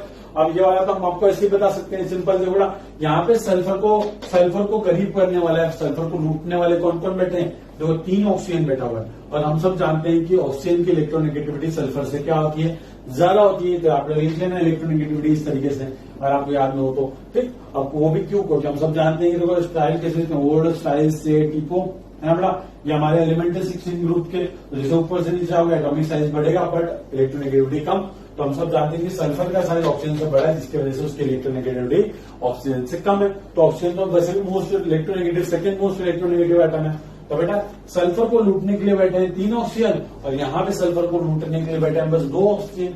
तो ज्यादा इलेक्ट्रॉन डेफिशिएंट, ज्यादा गरीब सल्फर कहां पे होने वाला है, तो ज्यादा इलेक्ट्रॉन डेफिशिएंट सल्फर ये वाला होगा, और सबसे ज्यादा डेफिशिएंट ये है, तो सबसे ज्यादा पागल ये होगा, और सबसे ज्यादा फिर कार्बन की तरफ से अपनी तरफ इलेक्ट्रॉन सबसे ज्यादा पुल कौन करेगा, ये वाला सल्फर पुल करेगा। इससे इसकी जो माइनस आई की स्ट्रेंथ है वो इस SO2 से क्या है, ज्यादा है।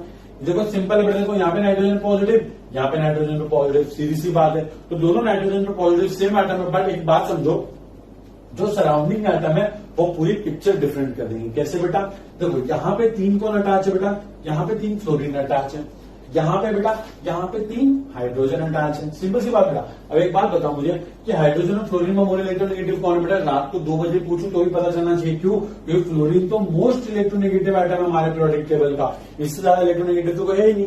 तो बात समझो, यहाँ पे 3 most electronegative atom of our periodic table इस नाइट्रोजन की वाट लगा रहे हैं और इसको इलेक्ट्रॉन डेफिशिएंट कर रहे हैं, और यहाँ पे तो हाइड्रोजन तो इलेक्ट्रोनेगेटिव है ही नहीं, तो ये तो कुछ कर ही नहीं रहा है, तो चुपचाप बैठा पड़ा है ना, तो ये तो कुछ कर नहीं रहा। बट ये 3 नाइट्रोजन, जो कि नाइट्रोजन सोचो जरा, ये एक ऐसा गुंडा है जो फॉर्म में आके पहले इसने 100 करोड़ दे दिए, अब क्या हुआ कि बेचारे ने 100 करोड़ दे दी तो उसको पॉजिटिव चलेगा, पहले से पागल है, मतलब नाइट्रोजन में पॉजिटिव चल, मतलब पहले से अनस्टेबल है, और कल रात को उसके यहाँ पे इनकम टैक्स की रेट भी पड़ गई, तो मतलब कि तीनों फ्लोरीन आके उसको और इलेक्ट्रॉन डेफिशिएंट कर दिए, मतलब बेचारा पहले से गरीब था अब और ज्यादा गरीब हो गया, इतना गरीब कि पूरा कंगाल हो चुका है। तो अब क्या होगा, नाइट्रोजन इतना ज्यादा इलेक्ट्रॉन डेफिशिएंट हो जाएगा कि अब ये जो कार्बन के पास जो इलेक्ट्रॉन डेफिशिएंट पुल करेगा वो क्या होगा बेटा, सबसे ज्यादा होगा।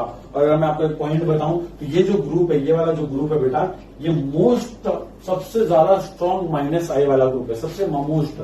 अगर आपको जितने भी ग्रुप मैंने आप अभी तक आपको दिखाए हैं उन सब में सबसे ज्यादा मोस्ट कौन है, सबसे मोस्ट माइनस आई की स्ट्रेंथ इसी के पास होती है। क्यों, क्योंकि नाइट्रोजन में पॉजिटिव चार्ज है, ऊपर से 3 फ्लोरीन अटैच है। तो जो मैं आपको माइनस आई का एक ऑर्डर दिखाऊंगा कि कौन सबसे ज्यादा स्ट्रॉन्ग है, कौन उससे कम, तो हमारे पास एक सीरीज भी है, उसको याद करने का तरीका भी हमारे पास पढ़ेंगे हम उसको, और उसमें सबसे आगे कौन है, ये मॉलिक्यूल है। क्यों, क्योंकि ये नाइट्रोजन पहले से इलेक्ट्रॉन डेफिशिएंट है पॉजिटिव चार्ज की वजह से, और 3 फ्लोरीन और उसको इलेक्ट्रॉन डेफिशिएंट कर रहे हैं, मतलब इतना ज्यादा इलेक्ट्रॉन डेफिशिएंट हो चुका है वो कि बेचारे को कार्बन के पास से बहुत ज्यादा क्या करना पड़ेगा, इलेक्ट्रॉन लूटने पड़ेंगे। तो इसलिए याद रखना कि ये इस तरीके से हमारा ये ऑर्डर आ जाएगा। जल्दी से इसको छाप लो।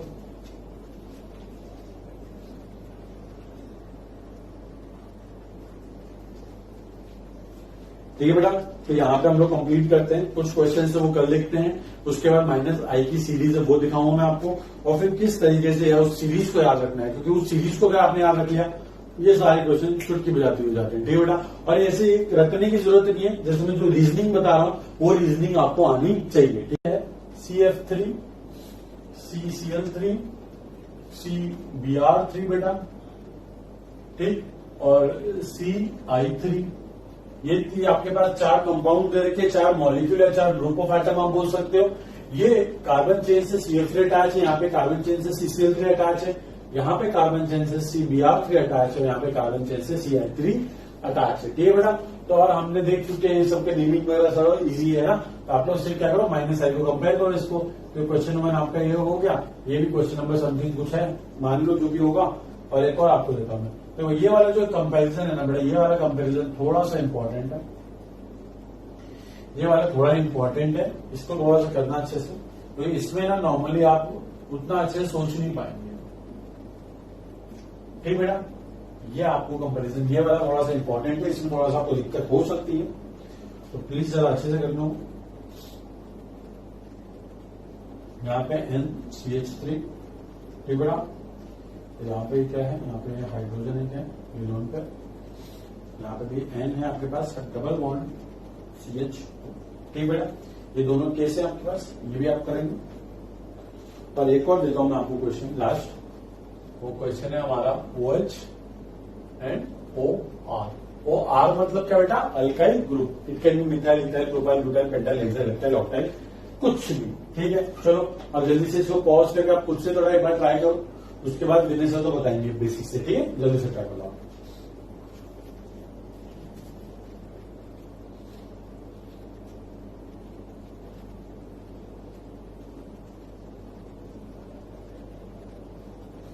चलो बेटा देखो, ये वाला क्वेश्चन देखते हैं, ये वाले क्वेश्चन का जो आंसर है वो बता दो आपको, वो आंसर कुछ नहीं, वो आंसर इस तरीके से CF3 CCl3 फिर CBr3 फिर CH3, बहुत सिंपल है। देखो पहले तो हमको ये पता होना चाहिए कि इलेक्ट्रोनेगेटिविटी ऑर्डर क्या है, fluorine is more electronegative than chlorine than bromine than iodine. याद कैसे रखते हैं बेटा, फिर कल बाहर आई, कौन बाहर आई, ठीक। अब कैसे याद रखोगे, ये तो याद रखिए। अब देखो बेटा क्या है कि जो कार्बन है वो 3 फ्लोरीन से अटैच है, ठीक बेटा, और सेकेंड केस है जब कार्बन किससे अटैच है, 3 क्लोरीन से अटैच है, और उसके बाद क्या है, कार्बन 3 ब्रोमीन से अटैच है ना बेटा, और उसके बाद क्या है, कार्बन 3 आयोडीन से अटैच है, ठीक बेटा, ये हो गया बेटा क्लियर। अब एक बात समझो, अब तीनों में क्या है कि कार्बन ये भी sp3 है, ये भी sp3, ये भी sp3, मतलब कि कार्बन को देख के तो हम कंपेयर कर नहीं पा रहे, तो हम क्या करेंगे, सराउंडिंग एटम देखेंगे। अब यहाँ पे सराउंडिंग एटम फ्लोरीन, यहाँ पे भी फ्लोरीन, यहाँ पे भी फ्लोरीन, यहाँ पे chlorine chlorine chlorine, bromine bromine bromine, iodine iodine iodine. अब एक बात बताओ मुझे कि कौन सा वाला कार्बन सबसे ज्यादा इलेक्ट्रॉन डेफिशिएंट होगा। सबसे इजी है, कैसे, देखो सिर्फ जो फ्लोरीन है हमारा, इसका माइनस साइन या फिर इलेक्ट्रोनेगेटिविटी सबसे ज्यादा, तो क्या होगा, देखो ये वाला फ्लोरीन भी इस तरफ इलेक्ट्रॉन खींचेगा, ये वाला भी फ्लोरीन अपनी तरफ इलेक्ट्रॉन खींचेगा, ये वाला भी खींचेगा, यहाँ पे Cl खींचेगा इलेक्ट्रॉन, वैसे यहाँ पे ब्रोमीन खींचेंगे, यहाँ पे आयोडीन, तो यहाँ पे 3 आयोडीन, यहाँ पे इस तरीके से। बट सबसे ज्यादा इलेक्ट्रॉन अपनी तरफ पुल कौन करेगा, फ्लोरीन, क्यों, क्योंकि सबसे मोस्ट इलेक्ट्रोनेगेटिव कौन है, फ्लोरीन, और सबसे छोटा साइज भी इसका फ्लोरीन का, हमको पता है सबसे छोटू साइज तो सबसे ज्यादा इलेक्ट्रोनेगेटिविटी, और fluorine is the most electronegative atom of product table. अब यहाँ पे 3 फ्लोरीन मिलके कार्बन के पास इलेक्ट्रॉन खींच रहे, तो इस कार्बन के पास सबसे क्या होगी, इलेक्ट्रॉन की डेफिशिएंसी। सबसे गरीब कौन होगा इलेक्ट्रॉन के मामले में, ये वाला कार्बन, फिर ये वाला, फिर ये वाला, फिर ये वाला, ये समझ में आता है। अब सबसे ज्यादा इलेक्ट्रॉन डेफिशिएंट अगर ये वाला कार्बन है बेटा, तो सबसे ज्यादा -I की स्ट्रेंथ, इलेक्ट्रॉन को पुल करने की पावर भी किसकी होगी, इसकी, क्योंकि इसको ही सबसे ज्यादा भूख लगेगी इलेक्ट्रॉन की, क्योंकि इसके पास सबसे कम इलेक्ट्रॉन डेंसिटी है। फिर ये, फिर ये, फिर ये, फिर ये, तो ये हमारा हो जाएगा ऑर्डर किसका, -I का, ठीक। जल्दी से आप ये नोट कर लो, इस तरीके से लिखेंगे, fluorine is more electronegative then other atoms, तो यहाँ पे कार्बन मोर इलेक्ट्रॉन डेफिशिएंट होगा, जिसके वजह से ये ग्रुप हमारा मोस्ट क्या होगा, -I स्ट्रेंथ होगी as compare to this 3 molecules, ठीक। जल्दी से लिखो बताइए।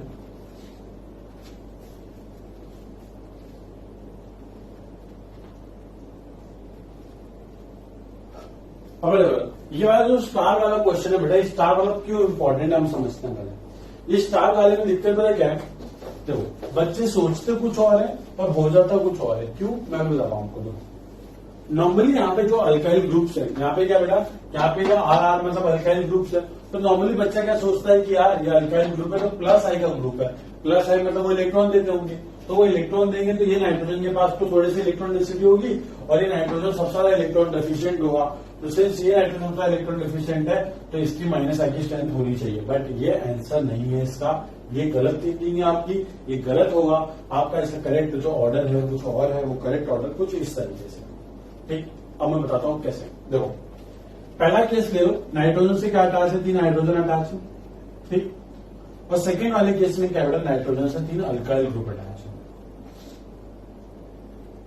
अब आप मुझसे एक बात पूछ सकते हो कि सर आपने हाइड्रोजन के बॉन्ड तो इतने छोटे छोटे से बनाए, अरे अल्काइल वाले बॉन्ड आपने इतने बड़े बड़े बना दिए, क्यों, क्योंकि हमेशा याद रखना बेटा, आर क्या है, अल्काइल ग्रुप्स, और अल्काइल ग्रुप क्या होते हैं बेटा, बल्की ग्रुप्स होते हैं। क्या होता है बेटा, बल्की ग्रुप, और बल्की ग्रुप की वजह से क्या होता है, वो एक दूसरे को रिपेल करते हैं, तो रिपेल्शन की वजह से क्या हो जाता है, वो थोड़े से दूर चले जाते हैं। क्या हो जाता है, थोड़े से दूर चले जाते हैं, तो देखो बेटा दूर जाने की वजह से क्या हो गया, बॉन्ड इलोंगेट हो गया, और बॉन्ड इलोंगेट होने की वजह से क्या हो गया बेटा, ये जो नाइट्रोजन जिससे पॉजिटिव चार्ज यहाँ पे पॉजिटिव चार्ज, तो इस वाले केस में ये जो नाइट्रोजन के पास ये जो बॉन्डिंग इलेक्ट्रॉन पेयर है ये वाले पास में होंगे, वेलेस इस वाले केस में ये जो बॉन्डिंग इलेक्ट्रॉन पेयर है ये क्या हो जाएंगे बेटा, दूर हो जाएंगे। क्यों? क्योंकि ये जो अल्काइल ग्रुप है रिपल्शन की वजह से वो क्या हो गया, थोड़े से दूर हो गए। ठीक है, और इसका एक और रीजन है, अगर आपको जानना है तो क्या है कि यहाँ पे 2p 1s सॉलिड ओवरलैप है, यहाँ पे 2p 2p ओवरलैप है।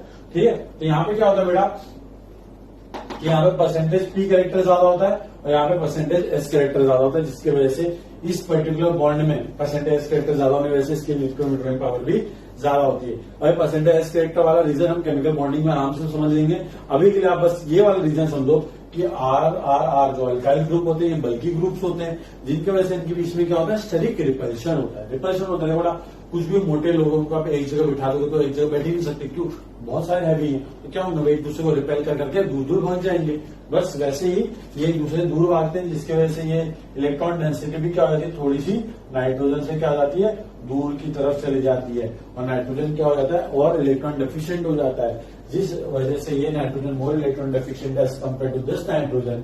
ज्यादा इलेक्ट्रॉन डेफिशिएंट होने की वजह से इस ग्रुप का, इस पर्टिकुलर मॉलिक्यूल का -I की जो स्ट्रेंथ है वो इससे क्या होती है, ज्यादा होती है। ठीक है, सिंपल। अब यहाँ देखो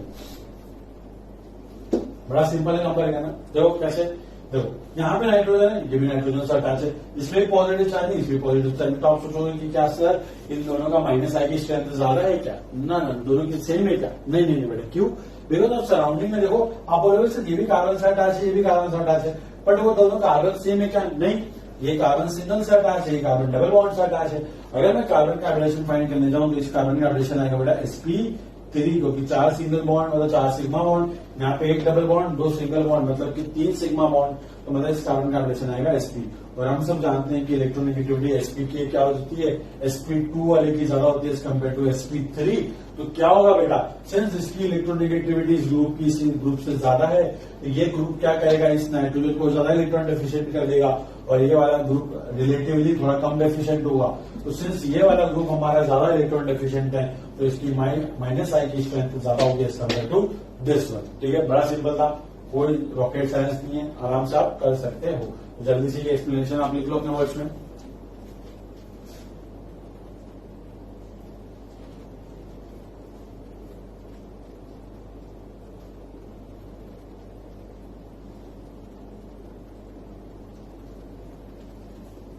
ठीक है बेटा, ये हो गया आपका। चलो अब ये जो OH OR ये है, इसको भी आप सेम मेथड से कर सकते हो, कोई इशू नहीं है। ठीक, आप लोग आई होप आप लोगों ने कर ही लिया होगा अभी तक, तो नहीं क्या तो ये मेथड जो ये वाला मेथड आप बताया था मैंने आपको, ये अल्काइल वाला सेम वहां पे अप्लाई करो और मुझे आंसर आप बताओगे। ठीक है, उसके बाद मैं आपको सीरीज लिखवाऊंगा -I की सीरीज, तो जल्दी पहले से एक काम करो, जल्दी से पहले वो कंप्लीट करो। ठीक, देखो बेटा बहुत सिंपल है, बहुत सिंपल। पहले वो स्ट्रक्चर अच्छे से बनाओ। तो ये OH है, यहाँ पे है O, और ये क्या है बेटा R। हमको दिख ही जाए कि R मोर बल्कि है, और ये क्या है बेटा, मोर बल्कि। R मतलब कार्बन, और हम सब जानते हैं carbon is more electronegative then hydrogen. तो क्या होगा, ये ऑक्सीजन और ये ऑक्सीजन, ये हाइड्रोजन से अटैच है, जो हाइड्रोजन तो कुछ करता ही नहीं, इलेक्ट्रॉन न लेता है न देता है, चुपचाप से बैठा रहता है। बट यहाँ पे जो अल्काइल ग्रुप है बेटा, ये कार्बन होगा, ओबियसली बात है, यहाँ मतलब ये ऑक्सीजन कार्बन से अटैच होगा, और कार्बन से उसका साइज भी बढ़ा देगा, ये बॉन्ड थोड़ा सा लंबा होगा, और लंबा होने की वजह से क्या होगा, बॉन्ड बता, ये थोड़ी सी इलेक्ट्रॉन डेंसिटी थोड़ी सी दूर चलेगी। कहाँ चलेगी, थोड़ी सी दूर। और इस वाले केस में क्या, इलेक्ट्रॉन डेंसिटी ऑक्सीजन के पास में, तो इस वाले केस में ऑक्सीजन क्या हमारा थोड़ा सा रिलेटिवली इलेक्ट्रॉन डेफिशिएंट है एज कम्पेयर टू OH। इसलिए हमेशा याद रखना कि हमारे पास जो ईथर ग्रुप होता है इसका -I ज्यादा होता है as compare to OH group से। ठीक है, ये हम लोग सीक्वेंस लिखेंगे तो उसमें आ भी जाएगा। तो अब हमने जितने भी ऑर्डर लिखे हैं इन सबको एक कॉमन सीरीज में मैं इन्वॉल्व करूंगा, और वो सीरीज हम याद रखेंगे, और उस सीरीज में अगर आपको याद है तो हम कॉमन सेंस से भी आप कर सकते हो, कोई दिक्कत नहीं। अगर आपको ये सारे रीजनिंग आते तो आप कर सकते हो, अगर आपको ये रीजनिंग नहीं आती तो आप सिंपली क्या कर सकते हो, वो सीरीज याद रख लो, और वो सीरीज याद है तो आप बता सकते हो कि किसकी -I की स्ट्रेंथ किससे ज्यादा है। ठीक, चलो तो वो सीरीज लिखते हैं। पहले तो पूरी सीरीज लिखेंगे, और उसके बाद उस सीरीज को याद करने का तरीका लिखेंगे, बड़ा फनी तरीका है। ठीक है बेटा, चलो तो हेडिंग डाल देंगे -I series, series of -I groups. देखते हैं, एक ही कंटिन्यूअस सीरीज है, ब्रेक मत कर देना। अगर आप सीधे नहीं लिख सकते मेरे पास तो बहुत बड़ा स्पेस है, ऐसे लिख के ऐसे ऐसे ऐसे लिखना, ठीक है बेटा। चलो स्टार्ट करते हैं। NF3 positive, NR3 positive. एक बात याद होगी, NF3 पॉजिटिव मैंने बोला सबसे ज्यादा मोस्ट इलेक्ट्रॉन ड्रॉइंग माइनस आई केस में है ना बेटा। फिर उसके बाद NH3 पॉजिटिव, उसके बाद NO2 कौन सा ग्रुप बेटा, नाइट्रो ग्रुप। उसके बाद बेटा CN कौन सा ग्रुप बेटा, साइनाइड ग्रुप। उसके बाद बेटा SO3H कौन सा बेटा, सल्फ्यूरिक एसिड वाला ग्रुप है ना। उसके बाद कौन सा ग्रुप आता है बेटा, C double bond OH carboxylic acid वाला ग्रुप है। उसके बाद आता है हमारे पास फ्लोरीन, क्लोरीन, ब्रोमीन, फिर आयोडीन, ठीक। फिर उसके बाद आता है हमारे पास एक कंटिन्यूअस है, उस आयोडीन के बाद ही आपको लिखना है इस तरीके से एस्टर। फिर उसके बाद आता है हमारे पास ईथर। उसके बाद आता है OH। उसके बाद आता है बेटा C ट्रिपल बॉन्ड CH। उसके बाद आता है बेटा बेंजीन रिंग। ये बेंजीन रिंग वाला मैं अभी आपको एक्सप्लेन कर दूंगा कि बेंजीन रिंग में तो क्या बेटा यहाँ पे डबल बॉन्ड है, यहाँ पे ट्रिपल बॉन्ड है, ठीक है। और इसके बाद ये ज्यादा होता है किससे, as compare to CH double bond CH2, ठीक। फिर उसके बाद ये ज्यादा होता है किससे, हाइड्रोजन से। तो आप देख सकते हो कि हाइड्रोजन क्या सबसे लीस्ट माइनस आई ग्रुप है, मतलब कुछ करता है जिसको हम लोग स्टैंडर्ड मानते हैं, वहां स्टार्टिंग पॉइंट है हमारा। और ये क्या बेटा मोस्ट, ये वाला क्या है, मोस्ट माइनस आई वाला ग्रुप है। सबसे ज्यादा इफेक्ट किसका होगा, NF3 पॉजिटिव का माइनस आई में सबसे ज्यादा होगा, और H का कुछ है ही नहीं, ठीक। तो इसको याद कैसे रखते हैं, बड़ा सिंपल है। फ्रेज आपको मैं बताऊंगा, फ्रेज पहले हम लिखेंगे, फिर उसको देखेंगे किस तरीके से वो फ्रेज एप्लीकेबल होता है, ठीक। फ्रेज क्या होता है, कुछ नहीं बेटा, हम लोग एक डायलॉग हो गया या फिर कोई गाना टाइप का हो गया जिससे हम क्या कर सके, इन सबको याद रखने में हमको हेल्प हो जाए, ठीक। चलो फ्रेज बना लेते हैं। अब फ्रेज बनाते हैं, फ्रेज लिखते हैं पहले, ना फरान, ना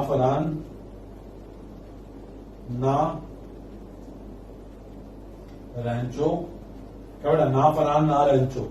ना फरान मतलब NF, इस तरीके से ना फरान मतलब NF3 पॉजिटिव, ना रैंचो मतलब NR3 पॉजिटिव, ठीक है। समझ लो किस तरीके से रिलेट कर रहा हूं मैं। ना रैंचो, ना हीरा लाल, क्या बेटा, ना हीरा लाल। अब देखो ना हीरा लाल मतलब N बोले तो नाइट्रोजन, H बोले तो हाइड्रोजन पे, ना हीरा लाल का मतलब क्या है, NH3 पॉजिटिव। समझ रहे हैं ना किस तरीके से रिलेट करना है। तो ना फरान, ना रैंचो, ना हीरा लाल, ना ओमपुरी, क्या बेटा, ना ओमपुरी। ना ओमपुरी मतलब NO2, देखो ना मतलब नाइट्रोजन, O मतलब O2, ठीक, सिंपल। ना ओमपुरी कौन CN मतलब क्या बेटा, कौन। SO3H को हम लिखेंगे सूफियान, क्या लिखेंगे बेटा, सूफियान। कौन सूफियाना, कौन सूफियाना। इसको देखो बेटा कैसे लिखोगे, कोर्ता, CO2, कोर्ता मतलब कि डांस कोर्ता मतलब बंगाली मतलब करता का कोर्ता बोलते हैं, वैसे लिख देंगे हम कोर्ता CO2, ठीक बेटा। सूफियाना करता या कोर्ता जो बोलना बोलो, कोर्ता है, ठीक। F से बोलेंगे बेटा क्या, फादर।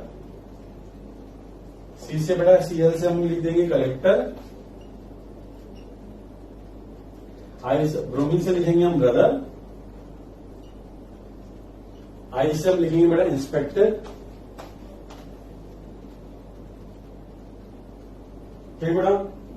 अब इंस्पेक्टर हो गया, अब यहां पे हम, ठीक, ये तो कर्ता हो गया था, अब इसको हम कोर्ता लिख देते हैं, मतलब इसको हम कर्ता लिखेंगे, इसको हम कोर्ता लिखेंगे, ठीक। या फिर इसको कोरा लिख दो, CO आ रहा है ना बेटा, तो COR को कोरा लिख सकते हैं हम लोग, तो इसको लिख देंगे कोरा। OR क्या होता है बेटा, ईथर, कोरा ईथर। OH किससे फेमस है बेटा, अल्कोहल, तो सब जानते हो, तुम लोग चिल्ला रहे होंगे अभी, अल्कोहल। ठीक है बेटा, ट्रिपल बोला आइन है ना बेटा, तो इसको लिख सकते हैं अल्कोहल पीकर, अल्कोहल पीकर। अब इसका मतलब क्या है कि पीकर से कुछ है नहीं, पीकर बस ये है कि थोड़ा सा साउंड करेगी, कंटिन्यूस फ्रेज चल रहा है, पीकर आइन, पीकर आइन, ठीक बेटा, पीकर आइन डबल डबल डबल बोले तो ये डबल, ठीक। पीकर आइन हो गया। बेंजीन तो भूल ही गए हम, बेंजीन को लिखेंगे हम भेंजी। क्या लिखेंगे बेटा? भेंजी। बोलते हैं भेंजी दिख रही है, वैसे ही बेंजीन को क्या लिखेंगे? भेंजी। बेंजी, इसको लिख देंगे डबल, एच से लिख देंगे हजामत करेगी, हजामत करेगी। मतलब सिंपल लोग कैसे याद रखना है? एक लाइन को बोलते लगे, ना फरहान ना रेंचो ना हिजलाल ना ओमपुरी, कौन सुफियाना करता है, फादर कलेक्टर ब्रदर इंस्पेक्टर, कोरा इथर अल्कोहल पीकर आइन, बेंजी भेंजी या बेंजी जो बोलना है, बेंजी डबल हजामत करेगी। ठीक, सिंपल है। अभी हजामत है अपना वर्ड है, बट करेगी को ऐसा बना दो तो ताकि पता चल जाए कि पीकर और करेगी से कोई ग्रुप आते नहीं है, वो बस ऐसे टाइम पास किया है। ठीक है, मैं तो वापस बता रहा हूँ। ना फरहान मतलब NH3 पॉजिटिव, ना रेंचो मतलब NR3 पॉजिटिव, ना इधर मतलब एन से नाइट्रोजन, एच से क्या याद रखोगे? H मतलब NH3 पॉजिटिव। ठीक है, तो पहले तो सारे पॉजिटिव वाले तीन है, फिर नाम पूरी का NO2 इस तरीके से, कौन का मतलब CN, सुफियान मतलब बेटा SO3H, करता है मतलब ये CO2H, फादर कलेक्टर उधर इंस्पेक्टर। ठीक है बेटा, फिर उसके बाद हम क्या करेंगे? कोरा। ठीक है बेटा, कोरा देख सकते हो। ईथर अल्कोहल, इसको क्या लिखा हमने? ईथर अल्कोहल, पीकर तो वैसे डाल दिया। पीकर आइन मतलब ये ट्रिपल बॉन्ड अल्काइन, बेंजीन को हमने लिख दिया भेंजी, और डबल को हमने लिख दिया डबल, एच से लिख दिया हजामत करेगी। बहुत सिंपल है। वापस सब रिपीट करते हैं एक बार। ठीक, ना फरहान ना रेंचो ना हिजलाल ना ओमपुरी, कौन सुफियान करता है, फादर कलेक्टर ब्रदर इंस्पेक्टर, कोरा इथर अल्कोहल पीकर आइन, बेंजी डबल हजामत करेगी। ठीक है, बड़ा सिंपल सा, थोड़ा फनी सा है। आप लोग कुछ अच्छा बना सकते हो तो बना के कमेंट करो और मुझे बता देना, कोई दिक्कत नहीं है। ठीक, ये है हमारा ऑर्डर याद रखने का। और देखो बेटा, ये बहुत सिंपल है, ये तो आप क्या कर सकते हो? कंपेयर भी कर सकते हो। अगर आपको कोई पूछे कि NH3 पॉजिटिव और OH में कौन ज्यादा माइनस है, तो आपको दिख सकता है कि NH3 पॉजिटिव ज्यादा है। क्यों? क्योंकि N पे बेटा पॉजिटिव चार्ज, जिसकी वजह से उसकी इलेक्ट्रॉन विड्रॉइंग पावर ज्यादा हो जाती है। ठीक है बेटा, तो ये बहुत सिंपल चीज है, आपको याद होनी चाहिए। तो जल्दी से आप इसको नोट करेंगे अच्छे से।